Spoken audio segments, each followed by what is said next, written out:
ਖਾਲਸਾ ਵਾਹਿਗੁਰੂ जी की फतेह।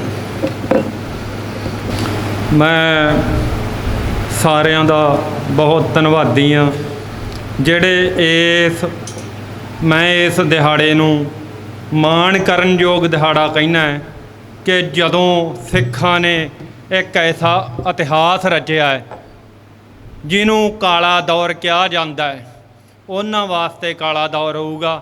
ਅਸੀਂ ਮਾਣ ਕਰਦੇ ਹਾਂ ਇਸ ਦਿਹਾੜੇ 'ਤੇ ਕਿ ਅਸੀਂ ਇੱਕ ਸਿੱਖ ਚਰਿੱਤਰ ਦਾ, ਇੱਕ ਖਾਲਸਾ ਚਰਿੱਤਰ ਦਾ ਇਸ ਦਿਹਾੜੇ 'ਤੇ ਪ੍ਰਗਟਾ ਕੀਤਾ ਸੀ।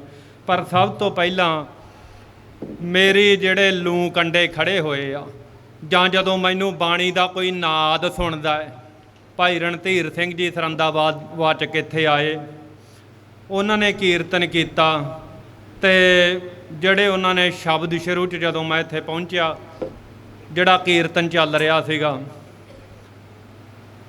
ਗਗਨ ਦਾ ਮਾਮਾ ਬਾਜਿਓ ਪਰ ਉਹ ਨਸਾਣੇ ਘਾਓ, ਖੇਤ ਜੋ ਮਾਂਡਿਓ ਸੂਰਮਾ ਅਬ ਜੂਝਣ ਕੋ ਦਾਓ।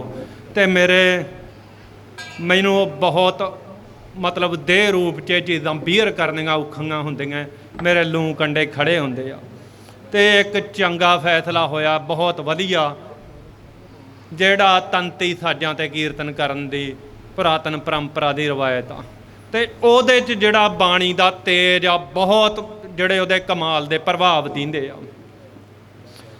ਪਰ ਮੈਨੂੰ ਇੱਕ ਗੱਲ ਇਹ ਆ ਵੀ ਜਿਹੜਾ ਸਮਾਂ ਉਹ ਮੈਨੂੰ 10 ਮਿੰਟ ਪਹਿਲਾਂ ਤੁਸੀਂ ਦੱਸ ਦੇਣਾ ਹੈਗਾ, ਕਿਉਂਕਿ ਮੈਂ ਆਪਦੇ ਲਹਿਰ 'ਚ ਮੇਰਾ ਪਤਾ ਨਹੀਂ ਲੱਗਣਾ ਮੈਨੂੰ ਸਮੇਂ ਦਾ। ਅੱਜ ਦਾ ਦਿਨ ਹੈ ਕੀ, ਇਹਨੂੰ ਯਾਦ ਕਿਵੇਂ ਕਰੀਏ, ਇਸ ਦਿਨ ਨੂੰ ਪਰਿਭਾਸ਼ਿਤ ਕਿਵੇਂ ਕੀਤਾ ਜਾ ਸਕਦਾ ਹੈ। ਸਾਡੇ ਕਵੀਆਂ ਨੇ, ਅਫਜ਼ਲ ਅਹਿਸਨ ਰੰਧਾਵਾ ਪਾਕਿਸਤਾਨ ਦੇ ਬਹੁਤ ਵੱਡੇ ਸਿੱਖ ਕਵੀ ਸੀ, ਉਹਨਾਂ ਨੇ ਇਹਨੂੰ ਕਿਹਾ ਇਹ 5 ਸਦੀਆਂ ਦਾ ਵੈਰ ਆ। ਜਦੋਂ ਸਾਡਾ ਧਰਮ ਸ਼ੁਰੂ ਹੋਇਆ ਅਤੇ ਦੁਸ਼ਟ ਨੇ 5 ਸਦੀਆਂ ਦਾ ਸਾਡੇ ਨਾਲ ਵੈਰ ਕੱਢਿਆ। ਪ੍ਰੋਫੈਸਰ ਹਰਿੰਦਰ ਸਿੰਘ ਮਹਿਬੂਬ ਜੀ ਸ਼ਹੀਦ ਦੀ ਅਰਦਾਸ ਦੀਆਂ ਕਵਿਤਾਵਾਂ 'ਚ ਇਹਨੂੰ 3 ਸਦੀਆਂ ਦਾ ਵੈਰ ਕਹਿੰਦੇ ਆ। ਇਹ ਵੈਰ ਆ, ਉਸ ਹਕੂਮਤ ਨੇ ਸਾਡੇ ਨਾਲ ਵੈਰ ਕੱਢਿਆ ਜਿਹੜੀ ਪੁਸ਼ਤਾਂ ਤੋਂ ਕਦੇ ਮੁਗਲ ਦੇ ਰੂਪ 'ਚ ਆਉਂਦੀ ਆ, ਕਦੇ ਅੰਗਰੇਜ਼ ਦੇ ਰੂਪ 'ਚ ਆਉਂਦੀ ਆ, ਕਦੇ ਹਿੰਦੂ ਦੇ ਰੂਪ 'ਚ ਆਉਂਦੀ ਆ। ਸਾਡੇ ਮਹਾਨ ਕਵੀ ਮਹਾਰਾਜਾ ਰਣਜੀਤ ਸਿੰਘ ਦੇ ਕਾਲ ਦੇ ਕਵੀ ਸ਼ਾਹ ਮੁਹੰਮਦ ਜੀ ਜੰਗ ਬਾਰੇ ਇੱਕ ਬਿਆਨ ਕਰਦੇ ਆ ਕਿ ਜੰਗ ਕੀ ਆ, ਜਦੋਂ ਐਂਗਲੋ ਸਿੱਖ ਲੜਾਈਆਂ ਹੁੰਦੀਆਂ, ਯੁੱਧ ਹੁੰਦੇ ਆ ਅੰਗਰੇਜ਼ ਨਾਲ ਸਿੱਖਾਂ ਦੇ, ਹਿੰਦ ਪੰਜਾਬ ਦਾ ਜੰਗ। ਇਹ ਜੰਗ ਬੇਸਿਕਲੀ ਹਿੰਦ ਪੰਜਾਬ ਦਾ ਜੰਗ ਸੀਗਾ ਜਿਹੜਾ 1984 'ਚ ਵਾਪਰਿਆ। ਇੱਕ ਪਾਸੇ ਸੰਤ ਰੂਹ ਹੈ, ਮੇਰੇ ਵਾਸਤੇ ਬਹੁਤ ਭਾਵੁਕ ਕਰਨ ਵਾਲੇ ਸ਼ਬਦ ਆ। 2 ਕੌਮਾਂ ਦਾ ਚਰਿੱਤਰ ਪ੍ਰਗਟ ਹੋ ਰਿਹਾ, ਇੱਕ ਪਾਸੇ ਸੰਤ ਦਾ ਤੇਜ ਆ, ਦੂਜੇ ਪਾਸੇ ਬਿਪਰ ਦਾ ਕੂੜ ਆ। ਮੈਂ ਬਹੁਤ ਨੰਗੇ ਚਿੱਟੇ ਸ਼ਬਦਾਂ 'ਚ ਗੱਲ ਕਰ ਰਿਹਾ।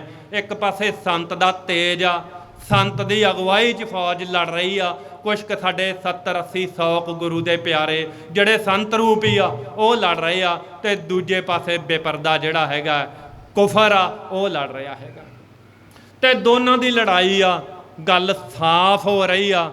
ਬਿਪਰਵਾਦੀ ਚਰਿੱਤਰ ਅਤੇ ਸਿੱਖ ਚਰਿੱਤਰ ਐਨ ਪਰਦੇ 'ਤੇ ਉਗੜ ਕੇ ਸਾਹਮਣੇ ਆ ਜਾਂਦੇ ਆ। ਅਸੀਂ ਕੀ ਆ, ਤੁਸੀਂ ਕੀ ਆ, ਸਾਡਾ ਨਬੇੜਾ ਹੋ ਜਾਂਦਾ ਹੈ। ਪਰ ਜਦੋਂ ਨਾ ਅਫਜ਼ਲ ਅਹਿਸਨ ਰੰਧਾਵਾ ਅਤੇ ਹਰਿੰਦਰ ਸਿੰਘ ਮਹਿਬੂਬ ਤੋਂ ਬਾਅਦ ਉਹਨਾਂ ਦਾ ਇੱਕ ਮਿੱਤਰ ਕਵੀ ਆ ਨਵਤੇਜ ਭਾਰਤੀ, ਉਹ ਇੱਕ ਕਵਿਤਾ ਲਿਖਦਾ ਰਮਾਇਣ ਦੇ ਵਿੱਚੋਂ, ਰਮਾਇਣ ਦਾ ਹੀ ਉਹ ਅੰਸ਼ ਆ, ਰਮਾਇਣ ਦੇ ਮਿਥਿਹਾਸ 'ਚੋਂ, ਹਿਰਨ ਦਾ ਵਰਤਾਂਤ।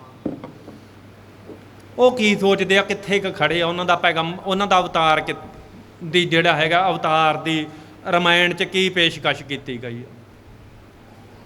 ਕਹਿੰਦੇ ਸੀਤਾ ਜਦੋਂ ਉਹਨੂੰ ਭੁੱਖ ਲੱਗਦੀ ਆ, ਕਾਫੀ ਭੁੱਖ ਨਾਲ ਸਤਾਈ ਜਾਂਦੀ ਰਾਮ ਦੀ ਪਤਨੀ ਉਹਨਾਂ ਦੇ ਅਵਤਾਰ ਦੀ, ਉਹ ਨਾ ਰਾਮ ਨੂੰ ਕਹਿੰਦੀ ਵੀ ਜਾ ਜੰਗਲ 'ਚ ਜਾ, ਸ਼ਿਕਾਰ ਮਾਰ ਕੇ ਲਿਆ ਅਤੇ ਮੈਂ ਕੁਛ ਖਾਣਾ।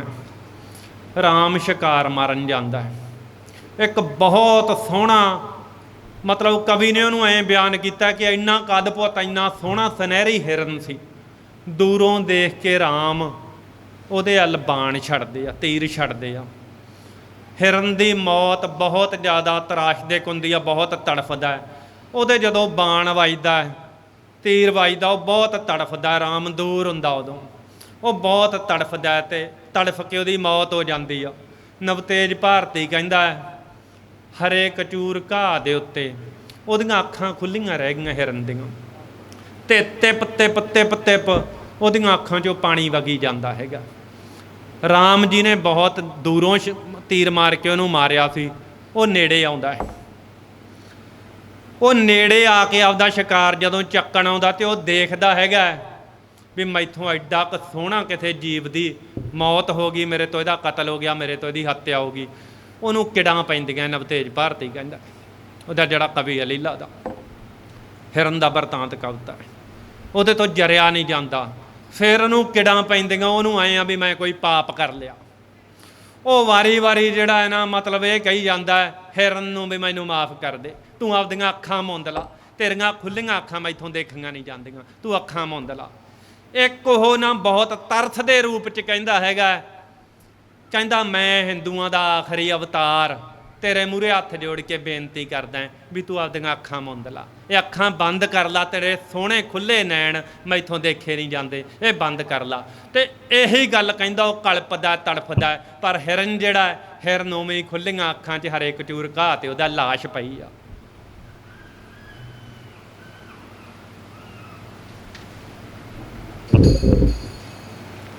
ਆ ਇੱਕ ਫੋਟੋ ਦੇਖੋ, ਮੈਂ ਹਿਰਨ ਦਾ ਬਰਤਾਂਤ ਸੁਣਾਇਆ, ਉਦੋਂ ਬਾਅਦ ਆ ਇੱਕ ਫੋਟੋ ਦੇਖੋ। ਆ ਉਹ ਆ ਜੋ ਹਿੰਦੂਆਂ ਦੇ ਭਗਵਾਨ ਨੇ ਨਹੀਂ ਦੇਖਿਆ, ਜੋ ਇੱਕ ਹਿਰਨ ਦੀ ਮੌਤ 'ਤੇ ਜਿਹਨੇ ਵਿਰਲਾਪ ਕੀਤਾ ਤੇ ਤੜਫਿਆ। ਅਸੀਂ ਉਹ ਆ ਜਿਨ੍ਹਾਂ ਨੇ ਆਪਦੇ ਬੱਚੇ ਦੇਖੇ ਆ। ਇਹਨਾਂ ਦਾ ਇਹਦੇ ਨੈਣਾਂ ਵੱਲ ਦੇਖੋ, ਇਹਦੇ ਚਿਹਰੇ 'ਚ ਦੇਖੋ। ਅੱਜ ਹਿੰਦੂਆਂ ਦਾ ਭਗਵਾਨ, ਹਿੰਦੂਆਂ ਦਾ ਅਵਤਾਰ ਰਾਮ ਹੁੰਦਾ, ਜਿਹੜਾ ਇੱਕ ਹਿਰਨ ਦੀ ਮੌਤ ਤੋਂ ਤੜਫ ਉੱਠਿਆ ਸੀ, ਇਹਦੀਆਂ ਅੱਖਾਂ 'ਚ ਦੇਖ ਸਕਦਾ ਸੀ।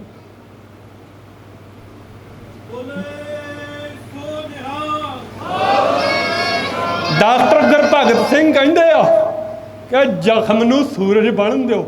ਜਿਹੜੇ ਤੁਹਾਡੇ ਜ਼ਖਮ ਨਾ, ਇਹ ਤੁਹਾਡੀ ਤਾਕਤ ਆ, ਇਹਨਾਂ ਨੂੰ ਸੂਰਜ ਬਣਨ ਦਿਓ ਤੇ ਇਹਨਾਂ ਤੋਂ ਐਨਰਜੀ ਲਓ। ਆਹ ਫੋਟੋ ਸਾਨੂੰ ਮਰਨ ਨਹੀਂ ਦਿੰਦੀ। ਜਦੋਂ ਇਹ ਦੇਖਦੇ ਹਾਂ ਅਸੀਂ ਜਿਉਂਦੇ ਹੁੰਦੇ ਹਾਂ।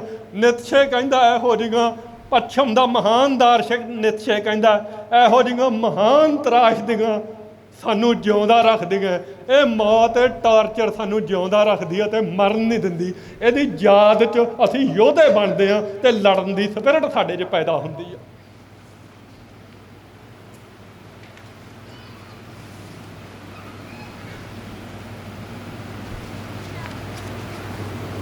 ਇਹ ਕਸ਼ਮੀਰ 'ਚ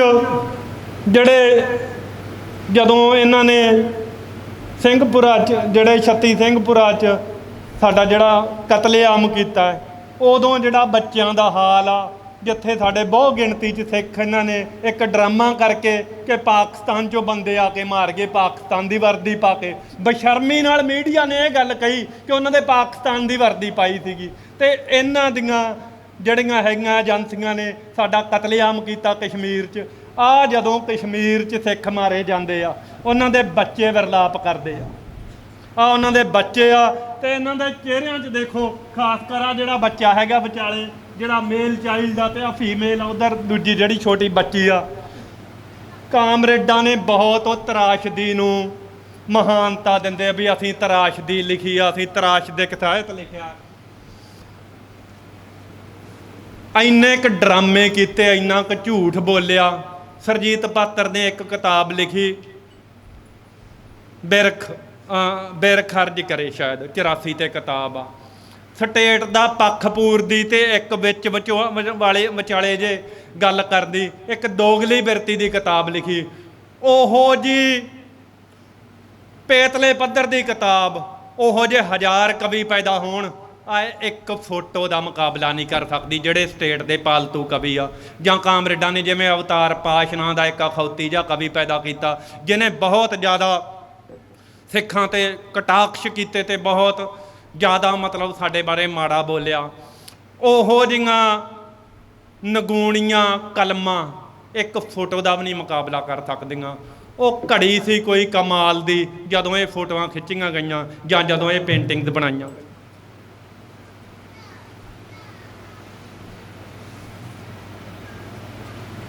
ਆਹ ਸੰਤ ਜਰਨੈਲ ਸਿੰਘ ਜੀ ਦੀ ਇੱਕ ਪੇਂਟਿੰਗ ਆ, ਇਹ ਬਹੁਤ ਜ਼ਿਆਦਾ ਮਸ਼ਹੂਰ ਹੋਈ ਆ ਪੇਂਟਿੰਗ। ਅੱਜ ਤੋਂ 10 ਕੁ ਸਾਲ ਪਹਿਲਾਂ, 10-12 ਸਾਲ ਪਹਿਲਾਂ ਇਹ ਪੇਂਟਿੰਗ ਬਣੀ ਸੀਗੀ। ਪੰਜਾਬੀ ਮੂਲ ਦੀ ਇੱਕ ਕੁੜੀ ਬਾਹਰ ਰਹਿੰਦੀ ਆ ਕਿਸੇ ਵਿਦੇਸ਼ 'ਚ, ਉਹਨੇ ਇਹ ਪੇਂਟਿੰਗ ਬਣਾਈ। ਅਤੇ ਜਦੋਂ ਇਹ ਪੇਂਟਿੰਗ ਬਣੀ ਸੀ, ਇਹਨੂੰ ਆਰਟ ਨੂੰ ਸਮਝਣ ਵਾਲੇ ਬੰਦੇ ਚਾਹੀਦੇ, ਪੇਂਟਿੰਗ ਨੂੰ ਸਮਝਣ ਵਾਲੇ ਬੰਦੇ। ਜਦੋਂ ਇਹ ਪੇਂਟਿੰਗ ਬਣੀ ਸੀਗੀ, ਇੱਕ ਵਾਰੀ ਆਰਟ ਦੇ ਜਗਤ 'ਚ ਤਹਿਲਕਾ ਮੱਚ ਗਿਆ ਸੀਗਾ ਕਿ ਕਿਸੇ ਨੇ ਸੰਤ ਜਰਨੈਲ ਸਿੰਘ ਜੀ ਖਾਲਸਾ ਭਿੰਡਰਾਂ ਵਾਲਿਆਂ ਦੀ ਐਡੀ ਜ਼ਬਰਦਸਤ ਪੇਂਟਿੰਗ ਬਣਾਈ ਆ। ਮੈਂ ਡਾਕਟਰ ਦਰਸ਼ਨ ਸਿੰਘ ਨੂੰ ਪੁੱਛਿਆ, ਪਰ ਆਪਣੇ ਪੰਜਾਬੀ ਯੂਨੀਵਰਸਿਟੀ ਪਟਿਆਲਾ ਦੇ ਧਰਮ ਅਧਿਐਨ ਵਿਭਾਗ ਦੇ ਮੁਖੀ ਆ ਉਹ, ਕਿਉਂਕਿ ਪੇਂਟਿੰਗਸ ਦਾ ਬਹੁਤ ਉਹਨਾਂ ਨੂੰ ਸ਼ੌਕ ਅਤੇ ਬੜੀਆਂ ਵੱਡੀਆਂ ਪੇਂਟਿੰਗਸ ਪੜ੍ਹੇ ਆ। ਉਹ ਨਾ ਇੱਧਰਲਾ ਜਿਹੜਾ ਇਹਦਾ ਹੈਗਾ, ਜਿੱਧਰੋਂ ਸਾਫ਼ ਚਿਹਰਾ ਦਿੰਦਾ ਹੈ, ਇੱਧਰਲੇ ਪਾਸੇ ਨੂੰ ਦੇਖ ਕੇ ਕਹਿੰਦੇ ਇਹ ਸੰਤ ਦਾ ਉਹ ਚਿਹਰਾ ਹੈ ਜਿਹੜਾ ਦੁਨਿਆਵੀ ਲੋਕ ਦੇਖ ਸਕਦੇ ਆ, ਜਿਹੜਾ ਦੁਨਿਆਵੀ ਲੋਕਾਂ ਦੀ ਦੇਖਣ ਦੀ ਸਮਰੱਥਾ ਹੈ। ਜਿਹੜਾ ਬਲਰ ਕੀਤੀ ਗਈ ਦੂਜੀ ਸਾਈਡ ਆ, ਇਹ ਉਸ ਜਿਹੜੇ ਹੈਗੇ ਆ ਗੁਰੂ ਦੇ ਪਿਆਰੇ ਜਾਂ ਬਹੁਤ ਜ਼ਿਆਦਾ ਸੰਤ ਮਹਾਂਪੁਰਸ਼ ਆ ਜਿਹੜੇ, ਇਹ ਉਹਨਾਂ ਦਾ ਉਹ ਚਿਹਰਾ ਹੈ ਜਿਹੜਾ ਆਮ ਜਗਤ ਦੇਖ ਨਹੀਂ ਸਕਦਾ, ਜਿਹਨੂੰ ਕੱਥ ਨਹੀਂ ਕਥਿਆ ਜਾ ਸਕਦਾ। ਆਹ ਉਹ ਮਹਾਨ ਪੇਂਟਿੰਗ ਆ।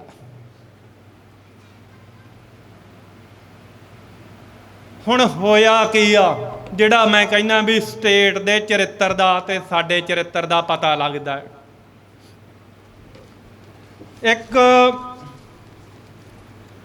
ਜਸਵੀਰ ਸਿੰਘ ਘੁੰਮਣ ਨਾਂ ਦਾ ਪੱਤਰਕਾਰ ਆ, ਜਸਵੀਰ ਸਿੰਘ ਘੁੰਮਣ ਨਾਂ ਦਾ ਇੱਕ ਸਿੱਖ ਸਟੂਡੈਂਟ ਫੈਡਰੇਸ਼ਨ ਦਾ ਉਸ ਵੇਲੇ ਕਾਫੀ ਸੀਨੀਅਰ ਬੰਦਾ ਸੀਗਾ, ਅੰਦਰ ਰਹਿ ਗਿਆ ਸੀਗਾ ਜਦੋਂ ਹਮਲਾ ਹੋਇਆ, ਅਤੇ ਅੰਦਰ ਉਹਨਾਂ ਨੂੰ ਕੈਦੀ ਬਣਾ ਲਿਆ ਸੀਗਾ। ਉਹ ਪਿੱਛੇ ਜੇ ਜੁਝਾਰ ਸਿੰਘ ਜੀ ਨਾਲ ਸਿੱਖ ਨਜ਼ਰੀਆ ਚੈਨਲ 'ਤੇ ਉਹਦੀ ਇੰਟਰਵਿਊ ਆਉਂਦੀ ਆ, ਕਹਿੰਦਾ ਸਾਨੂੰ ਚੜਾਉਣ ਵਾਸਤੇ ਫੌਜੀ ਕੀ ਕਰਦੇ ਆ। ਇੱਕ ਬੰਦਾ ਨਹੀਂ ਹੁੰਦਾ ਗਾ, ਇੱਕ ਬੰਦਾ ਜਾਂ ਇੱਕ ਕੌਮ ਨਹੀਂ ਹੁੰਦੀ ਗੀ। ਇੱਕ ਕੌਮ ਆਪਦੇ ਲੋਕਾਂ ਦੇ ਚਰਿੱਤਰ ਨੂੰ ਪੇਸ਼ ਕਰਦੀ ਆ, ਅਤੇ ਇੱਕ ਬੰਦਾ ਆਪਦੀ ਕੌਮ ਦੇ ਚਰਿੱਤਰ ਨੂੰ ਪੇਸ਼ ਕਰਦਾ ਹੈ। ਹੁਣ ਜਿਹੜੇ ਮੈਂ ਆਹ ਤੁਹਾਨੂੰ ਦਿਖਾਏ ਆ ਵੀ ਕੌਮ ਨੇ ਜਿਹੜੀ ਉਸ ਕਮਿਊਨਿਟੀ ਨੇ ਸਾਡੇ ਨਾਲ ਕੀ ਵਸਾਘਾਤ ਕੀਤਾ ਕੀ ਆ।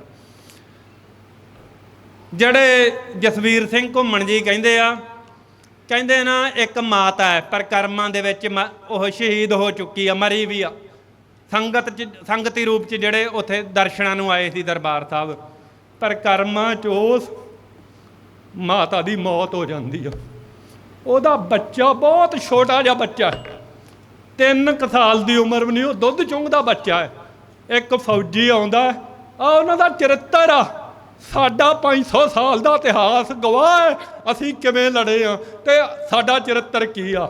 ਉਹਨਾਂ ਦਾ ਚਰਿੱਤਰ ਆ ਕਿ ਇੱਕ ਮੋਈ ਮਾਂ ਦੇ ਜਿਸਮ 'ਚੋਂ ਲੱਤੋਂ ਫੜ ਕੇ ਇੱਕ ਬੱਚਾ ਐਂ ਚਲਾ ਕੇ ਅਸਮਾਨ ਵੱਲ ਸੁੱਟਿਆ ਜਾਂਦਾ, ਅਤੇ ਜਦੋਂ ਬੱਚਾ ਅਸਮਾਨ ਵੱਲ ਡਿੱਗਦਾ ਉਹਦੇ 'ਤੇ ਬਰਸਟ ਮਾਰਿਆ ਜਾਂਦਾ, ਅਤੇ ਉਹ ਬੱਚਾ ਸਾਡੇ ਪਾਕ ਪਵਿੱਤਰ ਸਥਾਨ 'ਤੇ ਸ਼ਹੀਦ ਹੁੰਦਾ ਹੈ। ਆਹ ਚਰਿੱਤਰ ਆ ਬੇਪਰਵਾਦੀਆਂ ਨੇ ਸਾਨੂੰ ਦਿੱਤਾ ਹੈ। ਇੱਕ ਮਾਤਾ ਜਸਵੀਰ ਕੌਰ ਆ, ਉਹਨੇ ਆਪਦਾ ਸਾਰਾ ਪਰਿਵਾਰ ਸ਼ਹੀਦ ਕਰਾਇਆ। ਘੱਟੋ ਘੱਟ ਮੇਰੇ ਖਿਆਲ 'ਚ ਜਿਹੜੇ ਉੱਥੇ ਸੇਵਾ ਹੀ ਕਰਦੇ ਰਹਿੰਦੇ ਆ ਸਾਰੀ ਦਿਹਾੜੀ, ਮਤਲਬ ਉਹ ਅਤੇ ਉਹਨਾਂ ਦੇ ਕੁਛ ਸਿੰਘ ਉਹ ਸੇਵਾ ਹੀ ਕਰਦੇ ਰਹਿੰਦੇ ਉੱਥੇ ਦਰਬਾਰ ਸਾਹਿਬ 'ਚ। ਜ਼ਿਆਦਾ ਨਹੀਂ ਤਾਂ ਮੇਰੇ ਖਿਆਲ 'ਚ ਉਹਨਾਂ ਨੇ 8-10 ਸ਼ਹਾਦਤਾਂ ਉਹਨਾਂ ਦੇ ਪਰਿਵਾਰ ਦੇ ਨਸੀਬ 'ਚ ਆਈਆਂ, ਉਹਨਾਂ ਦੇ ਪਰਿਵਾਰ ਨੂੰ ਮਿਲੀਆਂ। ਕਹਿੰਦੇ ਨਾ ਜਦੋਂ ਸਾਨੂੰ ਅੰਦਰ ਤਾੜ ਲਿਆ ਫੌਜ ਨੇ, ਕਹਿੰਦੇ ਫੇਰ ਨਾ ਸਾਨੂੰ ਔਰਤਾਂ ਦੇ ਵੀ ਮਰਦਾਂ ਦੇ ਵੀ ਜਿਹੜੀਆਂ ਫੌਜ ਆ ਠੁੱਡੇ ਮਾਰਦੀ ਆ, ਅਤੇ ਠੁੱਡੇ ਮਾਰ ਕੇ ਕਹਿੰਦੀ ਪਤਾ ਕੀ ਆ, ਲੜੋ ਹੁਣ, ਲੜਦੇ ਕਾਹਤੋਂ ਨਹੀਂ ਗੇ, ਲੜੋ ਹੁਣ, ਲੜਦੇ ਕਾਹਤੋਂ ਨਹੀਂ ਗੇ। ਐਂ ਫੌਜ ਜਿਹੜੀ ਆ ਚੜਾਉਂਦੀ ਆ ਅੰਦਰ ਸਿੱਖਾਂ ਨੂੰ। ਜਸਵੀਰ ਸਿੰਘ ਅਤੇ ਇੱਕ ਰਣਧੀਰ ਸਿੰਘ ਹੈ ਉੱਥੇ ਕਿਸੇ ਪੁਰਾਣੇ ਜਿਹੜਾ ਹੈਗਾ ਸਿੰਘ ਦੇ ਉਹ ਮਤਲਬ ਬੇਟੇ ਆ, ਉਹ ਵੀ ਨਾਲ ਸੀ। ਉਹਨਾਂ ਨੇ ਦੱਸਿਆ ਕਿ ਕਹਿੰਦਾ 36 ਘੰਟੇ ਸਾਨੂੰ 36 ਘੰਟੇ ਅੰਦਰ ਤਾੜੀ ਰੱਖਿਆ। ਤੇ ਜਿਹੜੀ ਤਾਰ ਸੀਗੀ ਕਿਸੇ ਕਿਸਮ ਦੀ ਕੰਡਿਆਲੀ ਤਾਰ, ਉਹਦੇ ਨਾਲ ਸਾਨੂੰ ਬੰਨਿਆ। ਸਾਡੇ ਹੱਥ ਵੀ ਪਿੱਛੇ ਉਹਦੇ ਨਾਲ ਬੰਨੇ ਸੀ, ਸਾਡੀਆਂ ਦੇਹਾਂ ਵੀ ਉਹਦੇ ਨਾਲ ਬੰਨੀਆਂ ਸੀ। 36 ਘੰਟੇ ਬੰਨੀ ਰੱਖਿਆ, ਕੁਛ ਖਵਾਇਆ ਨਹੀਂ ਪਿਆਇਆ ਨਹੀਂ, ਧੁੱਪ 'ਚ ਅਸੀਂ ਬੰਨੀ ਰੱਖਿਆ। ਤੇ ਸਾਡੇ ਸਾਹਮਣੇ ਸਾਨੂੰ ਦਿਖਾਉਣ ਨੂੰ ਰੱਖਿਆ ਕੀ ਸੀਗਾ, ਲੋਥਾਂ ਦੇ ਵੱਡੇ ਵੱਡੇ ਢੇਰ ਸੀਗੇ। ਤੇ ਮੀਡੀਆ ਝੂਠ ਪ੍ਰਚਾਰ ਕਰਦਾ ਰਿਹਾ ਸਾਰਾ। ਇੱਕੋ ਗੱਲ ਦੱਸਦੇ ਆ, ਕਹਿੰਦੇ ਨਾ ਵੀ ਸਾਨੂੰ ਇੱਕ ਕਮਰੇ 'ਚ ਤਾੜਤਾ, ਉਸ ਕਮਰੇ 'ਚ ਬਰੂਦ ਪਿਆ ਸੀਗਾ। ਤੇ ਬਰੂਦ ਦੀ ਬਹੁਤ ਜਿਹੜੀ ਦੁਰਗੰਧ ਮਾੜੀ ਸੀਗੀ, ਉਹਦੀ ਜਿਹੜੀ ਸਮੈਲ ਸਾਨੂੰ ਚੜ੍ਹਦੀ ਸੀ, ਸਾਡਾ ਸਾਹ ਘੁੱਟਦਾ ਸੀ ਸਾਡੇ ਤੋਂ। 36 ਕੇ 35 ਬੰਦੇ ਇੱਕ ਛੋਟੇ ਜਿਹੇ ਮਤਲਬ 10 ਬਾਈ 15 ਜਾਂ ਐਡੇ ਜਿੱਡੇ ਕੋਥੇ ਕਮਰੇ ਆ, ਉਹਨਾਂ 'ਚ ਤਾੜੇ ਵੇ ਸੀਗੇ। ਉਹਨਾਂ ਨੇ ਕਿਹਾ ਵੀ ਘੱਟੋ ਘੱਟ ਅਸੀਂ ਸਾਨੂੰ ਸਾਹ ਤਾਂ ਚਾਹੀਦਾ ਸਾਨੂੰ ਜਿਉਣ ਵਾਸਤੇ। ਉਹਨਾਂ ਨੇ ਇੱਕ ਸ਼ੀਸ਼ਾ ਤੋੜਤਾ ਰੋਸ਼ਨਦਾਨ ਦਾ। ਜਦੋਂ ਉਹਨਾਂ ਨੂੰ ਪਤਾ ਲੱਗਾ ਖੜਕਾ ਹੋਇਆ ਨਾ ਵੀ ਚਲੋ ਹਵਾ ਤਾਂ ਅੰਦਰ ਆਵੇ, ਸ਼ੀਸ਼ਾ ਟੁੱਟੇ ਵੀ ਸਾਨੂੰ ਸਾਹ ਲੈਣ ਜੋਗੀ ਹਵਾ ਮਿਲੇ। ਉਹ ਕਹਿੰਦੇ ਤੁਹਾਨੂੰ ਸਾਹ ਚਾਹੀਦਾ, ਆ ਜਾਓ ਤੁਹਾਨੂੰ ਸਾਹ ਦਿੰਨੇ ਆ। ਉਸ ਟੁੱਟੇ ਵੇ ਸ਼ੀਸ਼ੇ ਦੇ ਵਿੱਚ ਦੀ ਬਰਸਟ ਮਾਰਿਆ ਇੱਕ ਫੌਜੀ ਨੇ, ਤੇ ਅੱਧੇ ਤੋਂ ਵੱਧ ਜਿਹੜਾ ਹੈਗਾ ਉੱਥੇ ਸੰਗਤ 35-36 ਬੰਦੇ ਸੀ, ਅੱਧੇ ਤੋਂ ਵੱਧ ਸੰਗਤ ਜਿਹੜੀ ਆ ਉੱਥੇ ਸ਼ਹੀਦ ਹੋ ਜਾਂਦੀ ਆ। ਤੇ ਐਂ ਜਿਹੜੀਆਂ ਹੈਗੀਆਂ ਸਾਰੇ ਕਮਰਿਆਂ ਦੇ ਵਿੱਚ ਜਾ ਜਾ ਕੇ ਜਿਹੜੇ ਹੈਗੇ ਆ ਸਿੱਧੇ ਬਰਸਟ ਮਾਰੇ ਜਾਂਦੇ ਆ ਤੇ ਬੰਦੇ ਮਾਰੇ ਜਾਂਦੇ ਆ। ਪਰ ਮੈਂ ਇੱਕ ਗੱਲ ਕਹਿਣਾ, ਜਿਹੜੀ ਮੈਂ ਪਹਿਲਾਂ ਕਹੀ ਸੀ, ਮੈਂ ਵੀ ਭਾਵੁਕ ਹੁੰਦਾ, ਸਾਰੀਆਂ ਭਾਵੁਕ ਹੁੰਦੀਆਂ, ਪਰ ਤੁਹਾਡੇ ਜਿਹੜੇ ਬੋਲ ਹੈਗੇ ਆ, ਮੰਨੂ ਸਾਡੀ ਦਾਤਰੀ ਅਸੀਂ ਮੰਨੂ ਦੇ ਸੋਏ, ਜਿਉਂ ਜਿਉਂ ਸਾਨੂੰ ਵੜਦਾ ਅਸੀਂ ਦੂਣ ਥਵਾਏ ਹੋਏ। ਖਾਲਸਾ ਹਰਿੰਦਰ ਸਿੰਘ ਮਹਿਬੂਬ ਕਹਿੰਦੇ ਆ, ਸਾਰੇ ਦਾ ਸਾਰਾ ਖਾਲਸਾ ਪੰਥ ਸ਼ਹੀਦੀ ਪਾ ਜੇ।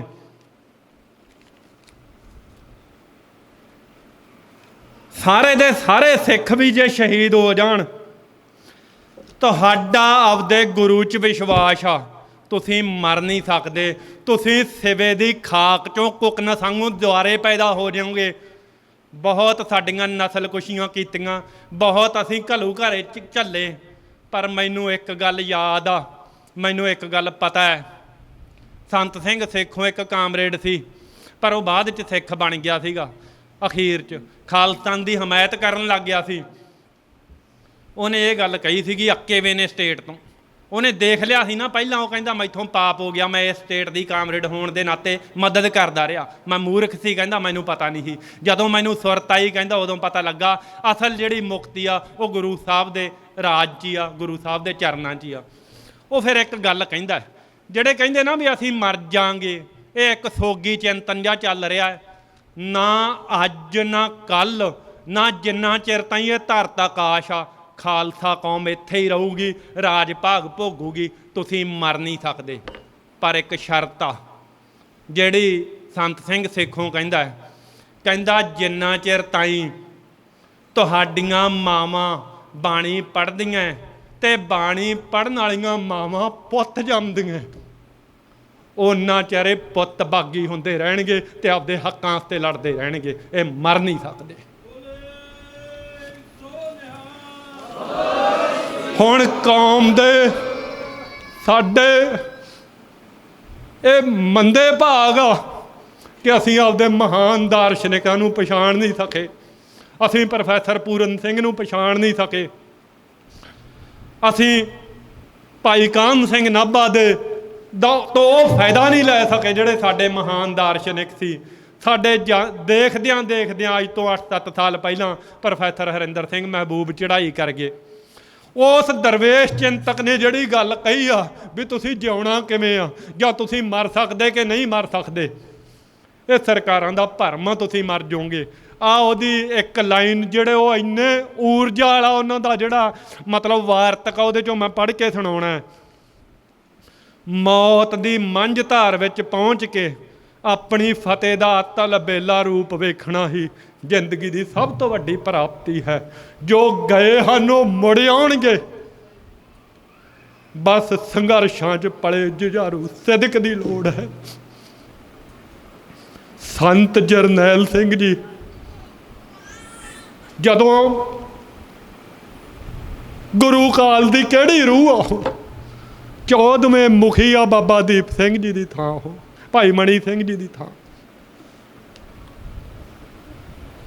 ਤੁਸੀਂ ਮੈਂ ਦੇਖੋ ਮੇਰਾ ਮਿਸਟਿਸਿਜ਼ਮ ਤੇ ਸਟੱਡੀ ਆ, ਇਹਦੇ ਤੇ ਮੇਰੇ ਨਾਲ ਕਈਆਂ ਬੰਦਿਆਂ ਦੇ ਮਤਭੇਦ ਹੋ ਸਕਦੇ ਆ, ਪਰ ਸਾਡੇ ਧਰਮ ਰੂਹਾਂ ਨੂੰ ਮੰਨਦੇ ਆ।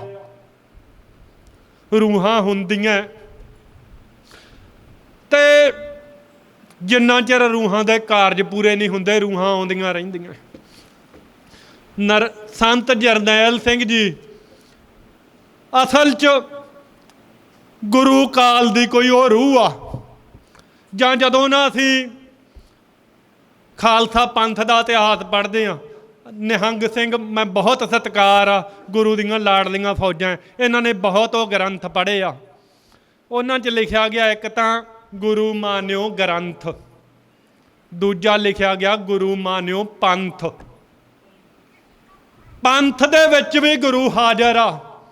ਗੁਰੂ ਅਕਾਲ ਪੁਰਖ ਤੇ ਸੰਤ ਇੱਕ ਜੋਤ ਆ, ਇੱਕ ਰੂਹ ਆ।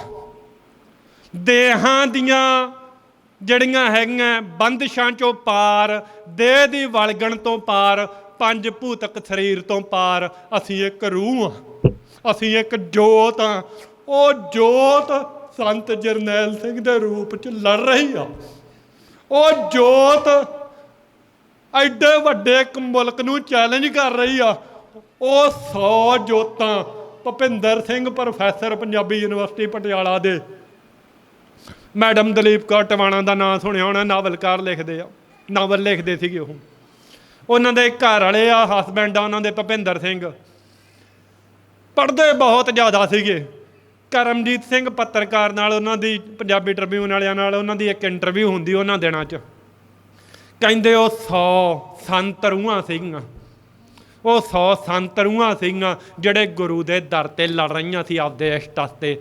ਮੈਂ ਕਹਿੰਦਾ ਬਹੁਤ ਅਰਦਾਸ ਕੀਤੀ, ਹੇ ਗੁਰੂ ਮੇਰੇ 'ਤੇ ਕਿਰਪਾ ਕਰ। ਭੁਪਿੰਦਰ ਸਿੰਘ ਕਹਿੰਦੇ, ਪ੍ਰੋਫੈਸਰ ਭੁਪਿੰਦਰ ਸਿੰਘ, ਕਿਤੇ ਮੈਂ ਵੀ ਉਹਨਾਂ ਸੰਤ ਰੂਹਾਂ ਦਾ ਭਾਗ ਹੋਵਾਂ, ਮੈਂ ਵੀ ਸਟੇਟ ਨਾਲ ਲੜਾਂ।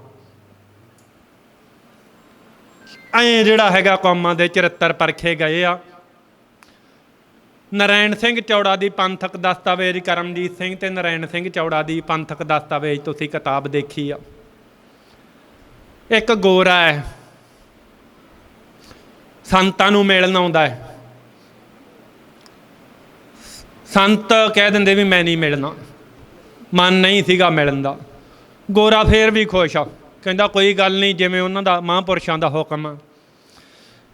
ਨਰੈਣ ਸਿੰਘ ਤੇ ਕਰਮਜੀਤ ਸਿੰਘ ਕਹਿੰਦੇ ਸਾਨੂੰ ਲੱਗਾ ਵੀ ਇਹ ਕੋਈ ਪਹੁੰਚੀ ਰੂਹ ਆ, ਇਹ ਕੋਈ ਸਧਾਰਨ ਪੱਤਰਕਾਰ ਨਹੀਂ ਗਾ, ਇਹਨੂੰ ਮਿਲ ਗਏ।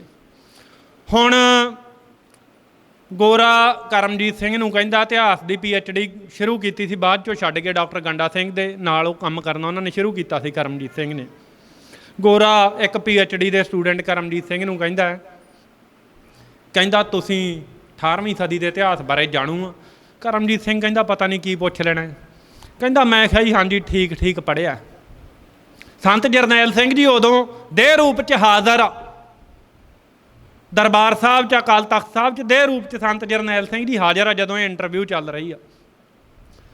ਗੋਰਾ ਉਹ ਕਹਿੰਦਾ ਜੀ ਠੀਕ 18ਵੀਂ ਸਦੀ ਦਾ ਇਤਿਹਾਸ ਪੜ੍ਹਿਆ ਕਰਮਜੀਤ ਸਿੰਘ ਕਹਿੰਦੇ।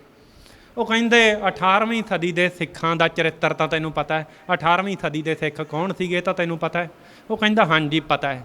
ਕਹਿੰਦਾ ਫੇਰ ਤੁਸੀਂ ਇਸ ਭਰਮ 'ਚ ਨਾ ਰਿਹਾ ਜੇ ਕਿ ਇਹ 1947 'ਚ ਪੈਦਾ ਹੋਈ ਰੂਹ ਆ ਸੰਤ ਜਰਨੈਲ ਸਿੰਘ। ਇਹ 18ਵੀਂ ਸਦੀ 'ਚ ਪੈਦਾ ਹੋਇਆ ਸਿੱਖ ਆ। ਆਹ ਸਮਝ ਹੁੰਦੀ ਸਾਡੇ ਲੋਕਾਂ ਦੀ, ਸਾਡੇ ਆ ਤਰਕਵਾਦੀ ਲਾਣੇ ਦੀ, ਕਾਮਰੇਡੀ ਲਾਣੇ ਦੀ ਸਮਝ ਆ ਜਿਹੜੀ ਸੰਤਾਂ ਬਾਰੇ ਜਿਹੜੇ ਢੰਗ ਨਾਲ ਸਮਝ ਰਹੀ ਹੈਗੀ ਆ। ਆਹ ਸਮਝ ਹੁੰਦੀ ਜਿਹੜੀਆਂ ਪਹੁੰਚੀਆਂ ਰੂਹਾਂ ਜਿਵੇਂ ਸਮਝਦੀਆਂ। ਗੋਰਾ ਕਹਿੰਦਾ ਇਹ 18ਵੀਂ ਸਦੀ ਦੀ ਰੂਹ ਆ, ਸੰਤ ਉੱਥੇ ਹੀ ਸੀ ਨੇੜੇ ਹੀ। ਕਹਿੰਦਾ ਇਹ 18ਵੀਂ ਸਦੀ ਦੀ ਰੂਹ ਆ, ਇਹ 18ਵੀਂ ਸਦੀ ਵਾਂਗੂ ਕੌਮ ਨੂੰ ਜਗਾਊਗੀ ਤੇ ਹੱਸ ਕੇ ਸ਼ਹੀਦੀ ਪਾਊਗੀ ਤੇ ਇਹਦੀ ਕੌਮ ਜਾਗੂਗੀ, ਇਹਦੀ ਕੌਮ ਨੇ ਗੁਲਾਮ ਨਹੀਂ ਰਹਿਣਾ। ਇਹ ਗੋਰਾ ਕਹਿੰਦਾ। ਆਹ ਸੀਗੇ ਸੰਤ। ਜਿਹੜੀ ਬਰਾੜ ਦੀ ਕਿਤਾਬ ਵੀ ਆ, 1000 ਕੁਫਰ ਤੋਲੇ, ਪਰ ਉਹਨਾਂ ਦੇ ਸੰਤ ਰੂਪ ਤੋਂ ਬਰਾੜ ਵੀ ਜਿਹੜਾ ਬਾਰੂਮਲ ਵਾਲਾ ਕਿੱਸਾ, ਮੇਰੇ ਕੋਲੇ ਸਮਾਂ ਘੱਟ ਆ, ਪੜ੍ਹਿਆ ਹੋਣਾ ਜਾਂ ਮੈਂ ਦੱਸ ਦੂੰਗਾ। ਜਿਹੜੀ ਇੱਕ ਕੈਂਸਰ ਦੇ ਬੱਚੇ 'ਤੇ ਕਿਰਪਾ ਹੁੰਦੀ ਆ ਸੰਤਾਂ ਦੇ ਕਹਿਣ ਨਾਲ, ਦਰਬਾਰ ਸਾਹਿਬ ਦੇ ਇਸ਼ਨਾਨ ਕਰਾ ਕੇ ਤੇ ਉੱਥੇ ਜਿਹੜਾ ਹੈਗਾ ਸਰੋਵਰ ਦੇ ਇਸ਼ਨਾਨ ਕਰਾ ਕੇ ਉੱਥੇ ਮਤਲਬ ਅਖੰਡਪਾਲ ਸਾਹਿਬ ਜਿਹੜਾ ਹੈਗਾ ਬਾਣੀ ਸੁਣਨ ਨਾਲ ਇੱਕ ਬੱਚੇ ਦਾ, ਬਾਰੂ ਮੱਲ ਦੇ ਬੱਚੇ ਦਾ ਕੈਂਸਰ ਠੀਕ ਹੁੰਦਾ ਹੈ। ਇਹੋ ਜਿਹੀਆਂ ਹਜ਼ਾਰਾਂ ਉਦਾਹਰਨਾਂ ਹੈ ਜਿਹੜੇ ਆਪਣੇ ਦੁਸ਼ਮਣ ਦੇ ਰਹੇ ਆ ਸੰਤਾਂ ਦੇ, ਕਿ ਉਹ ਸੰਤ ਰੂਹ ਸੀਗੇ। ਅਤੇ ਗੱਲ ਸਿੱਧੀ ਸੀਗੀ, ਸੰਤਾਂ ਦਾ ਅਤੇ ਬਿਪਰਾਂ ਦੀ ਲੜਾਈ ਸੀਗੀ। ਬਿਪਰ ਨੇ ਆਪਦਾ ਹੱਥ ਕੰਡਾ ਹਰ ਵਰਤਿਆ, ਸੰਤਾਂ ਨੂੰ ਬਦਨਾਮ ਕਰਨ ਦੀ ਕੋਈ ਕਸਰ ਨਹੀਂ ਛੱਡੀ।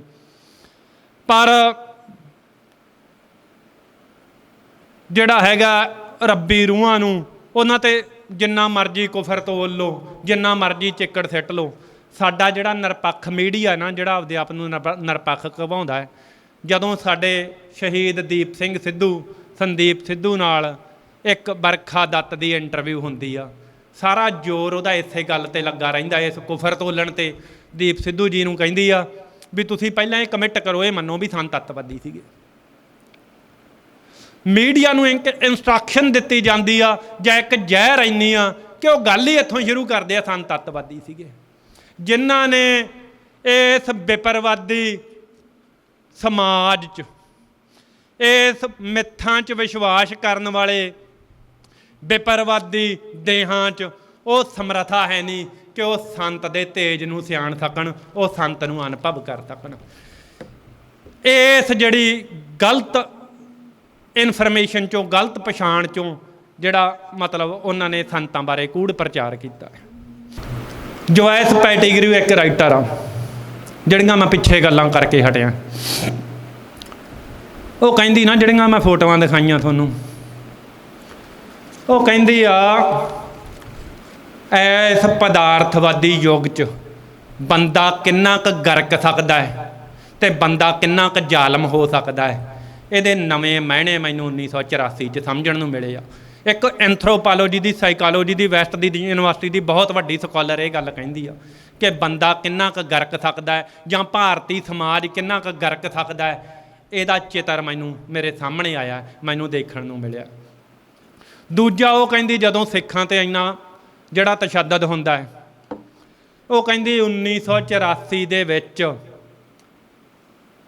ਟਾਰਚਰ ਦੇ, ਜ਼ੁਲਮ ਦੇ ਨਵੇਂ ਮਾਇਨੇ ਸਥਾਪਿਤ ਹੋ ਗਏ ਆ। ਜਿਹੜਾ ਉਦੋਂ ਪਹਿਲਾਂ ਜ਼ੁਲਮ ਹੁੰਦਾ ਸੀਗਾ, ਉਦੋਂ ਪਹਿਲਾਂ ਟਾਰਚਰ ਹੁੰਦਾ ਸੀ, ਉਹ ਦੇਹ 'ਤੇ ਕਿਸੇ ਹੋਰ ਕਿਸਮ ਦਾ ਜ਼ੁਲਮ ਹੁੰਦਾ ਸੀਗਾ। ਜਿਹੜਾ ਆਹ ਜ਼ੁਲਮ ਆ, ਜਿਹੜਾ ਬਹੁਤ ਛਾਵੀ ਆ, ਬੜੀਆਂ ਤੁਹਾਨੂੰ ਮਾਨਸਿਕ ਤੌਰ 'ਤੇ, ਤੁਹਾਨੂੰ ਇਤਿਹਾਸਕ ਤੌਰ 'ਤੇ, ਤੁਹਾਨੂੰ ਦੇਹ ਦੇ ਰੂਪ 'ਚ ਤੁਹਾਨੂੰ ਮਾਰਿਆ ਜਾਂਦਾ ਹੈ। ਇਹ ਬਹੁਤ ਖਤਰਨਾਕ ਜ਼ੁਲਮ ਆ। ਅਤੇ ਇਹਨੂੰ ਉਹਨੇ ਕਿਹਾ ਸੀਗਾ ਵੀ ਇਸ ਟਾਰਚਰ ਦੇ ਰਾਹੀਂ, ਟਾਰਚਰ ਦੇ ਨਵੇਂ ਮਾਇਨੇ ਜਿਹੜੇ ਆ ਉਹ ਸਟੈਬਲਿਸ਼ ਹੋ ਗਏ। ਹੁਣ ਇੱਕ ਮੈਂ ਗੁਰੂ ਸਾਹਿਬ ਦੀ ਹਜ਼ੂਰੀ 'ਚ, ਮੈਨੂੰ ਮਾਫ ਕਰਿਆ ਜੇ ਕੋਈ ਕਿਸੇ ਨੂੰ ਮਹਿਸੂਸ ਨਾ ਹੋਵੇ ਮੈਂ ਜਿਹੜੀ ਗੱਲ ਕਹਿ ਰਿਹਾ, ਮੈਂ ਉਹਨਾਂ ਦਾ ਚਰਿੱਤਰ ਦਿਖਾ ਰਿਹਾ ਮੀਡੀਆ ਰਾਹੀਂ, ਉਹਨਾਂ ਤੋਂ ਹੀ ਜਾਵੇ ਗੱਲ ਇਹ ਵੀ ਤੁਹਾਡਾ ਚਰਿੱਤਰ। ਮੈਂ ਹਜ਼ਾਰਾਂ ਹਿੰਦੂ ਧਰਮ ਦੇ ਜਿਹੜੀਆਂ ਕਿਤਾਬਾਂ, ਸਨਾਤਨ ਮੱਤ ਦੀਆਂ ਕਿਤਾਬਾਂ ਦੇ ਹਵਾਲੇ ਦੇ ਕੇ ਦੱਸਾਂਗਾ, ਜਦੋਂ ਖੁੱਲ੍ਹਾ ਟਾਈਮ ਹੋਇਆ ਦੱਸਾਂਗਾ। ਜਾਂ ਜੇ ਤੁਸੀਂ ਇਹ ਸਮਝਦੇ ਹੋ ਵੀ ਉਹ ਸਾਡੇ ਤੋਂ ਨਹੀਂ ਸੀਗੇ, ਫਿਰ 40 ਸਾਲ ਬੀਤ ਜਾਣ ਦੇ ਬਾਵਜੂਦ ਵੀ ਕਿਸੇ ਵੱਡੇ ਹਿੰਦੂ ਪੱਤਰਕਾਰ ਨੇ, ਕਿਸੇ ਲੀਡਰ ਨੇ, ਉਹਨਾਂ ਨੇ ਕੰਡੈਮ ਕਾਹਤੋਂ ਨਹੀਂ ਕੀਤਾ ਕਿ ਸਨਾਤਨੀ ਇਹੋ ਜਿਹਾ ਨਹੀਂ ਹੋ ਸਕਦਾ, ਵਿਪਰਵਾਦੀ ਹਿੰਦੂ ਇਹੋ ਜਿਹਾ ਨਹੀਂ ਹੋ ਸਕਦਾ। ਜਦੋਂ ਸਿੱਖ ਔਰਤਾਂ ਦੇ ਰੇਪ ਹੁੰਦੇ ਆ ਨਾ, ਸਿੱਖ ਔਰਤਾਂ ਦੇ ਰੇਪ ਕਰਕੇ ਇੱਥੇ ਜਿਹੜੀ ਜਦੋਂ ਫੌਜ ਦੇ ਹਵਾਲੇ ਪੰਜਾਬ ਕੀਤਾ ਗਿਆ, ਜਾਂ ਪੁਲਿਸ ਤੋਂ ਜਦੋਂ ਇਹ ਏਜੰਸੀਆਂ ਕਰਵਾਉਂਦੀਆਂ ਸੀਗੀਆਂ, ਇੱਕ ਬੁੱਚੜ ਜਿਹੜਾ ਨਾ, ਇੱਕ ਬੁੱਚੜ ਖਾਸ ਜਿਹੜਾ ਮਤਲਬ ਬਹੁਤ ਦਰਿੰਦਾ ਕਾਤਲ ਸੀਗਾ, ਉਹ ਤਾਂ ਸਿੱਖਾਂ ਨੂੰ ਚੜਾਉਣ ਵਾਸਤੇ ਇੱਕ ਗੱਲ ਵਾਰੀ ਕਹਿੰਦਾ ਹੁੰਦਾ ਸੀ, ਮੈਂ ਤੁਹਾਡੀ ਨਸਲ ਬਦਲ ਦੂੰਗਾ, ਮੈਂ ਤੁਹਾਡੀ ਨਸਲ ਬਦਲ ਦੂੰਗਾ। ਸਾਡੇ ਰੇਪ ਕਰਕੇ ਸਾਨੂੰ ਆਹ ਗੱਲਾਂ ਸੁਣਾਈਆਂ ਜਾਂਦੀਆਂ ਸੀਗੀਆਂ। ਅਤੇ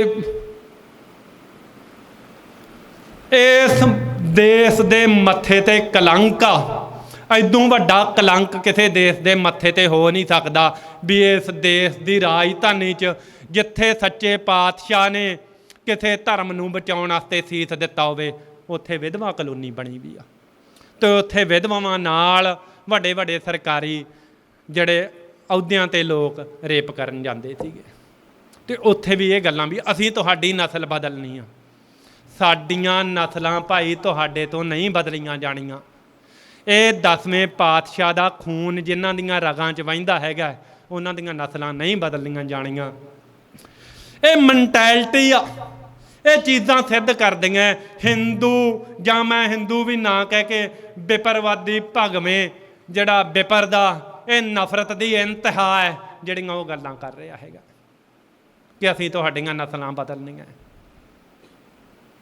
ਆਹ ਚੀਜ਼ਾਂ ਅਸੀਂ ਵਾਪਰਦੀਆਂ ਦੇਖੀਆਂ।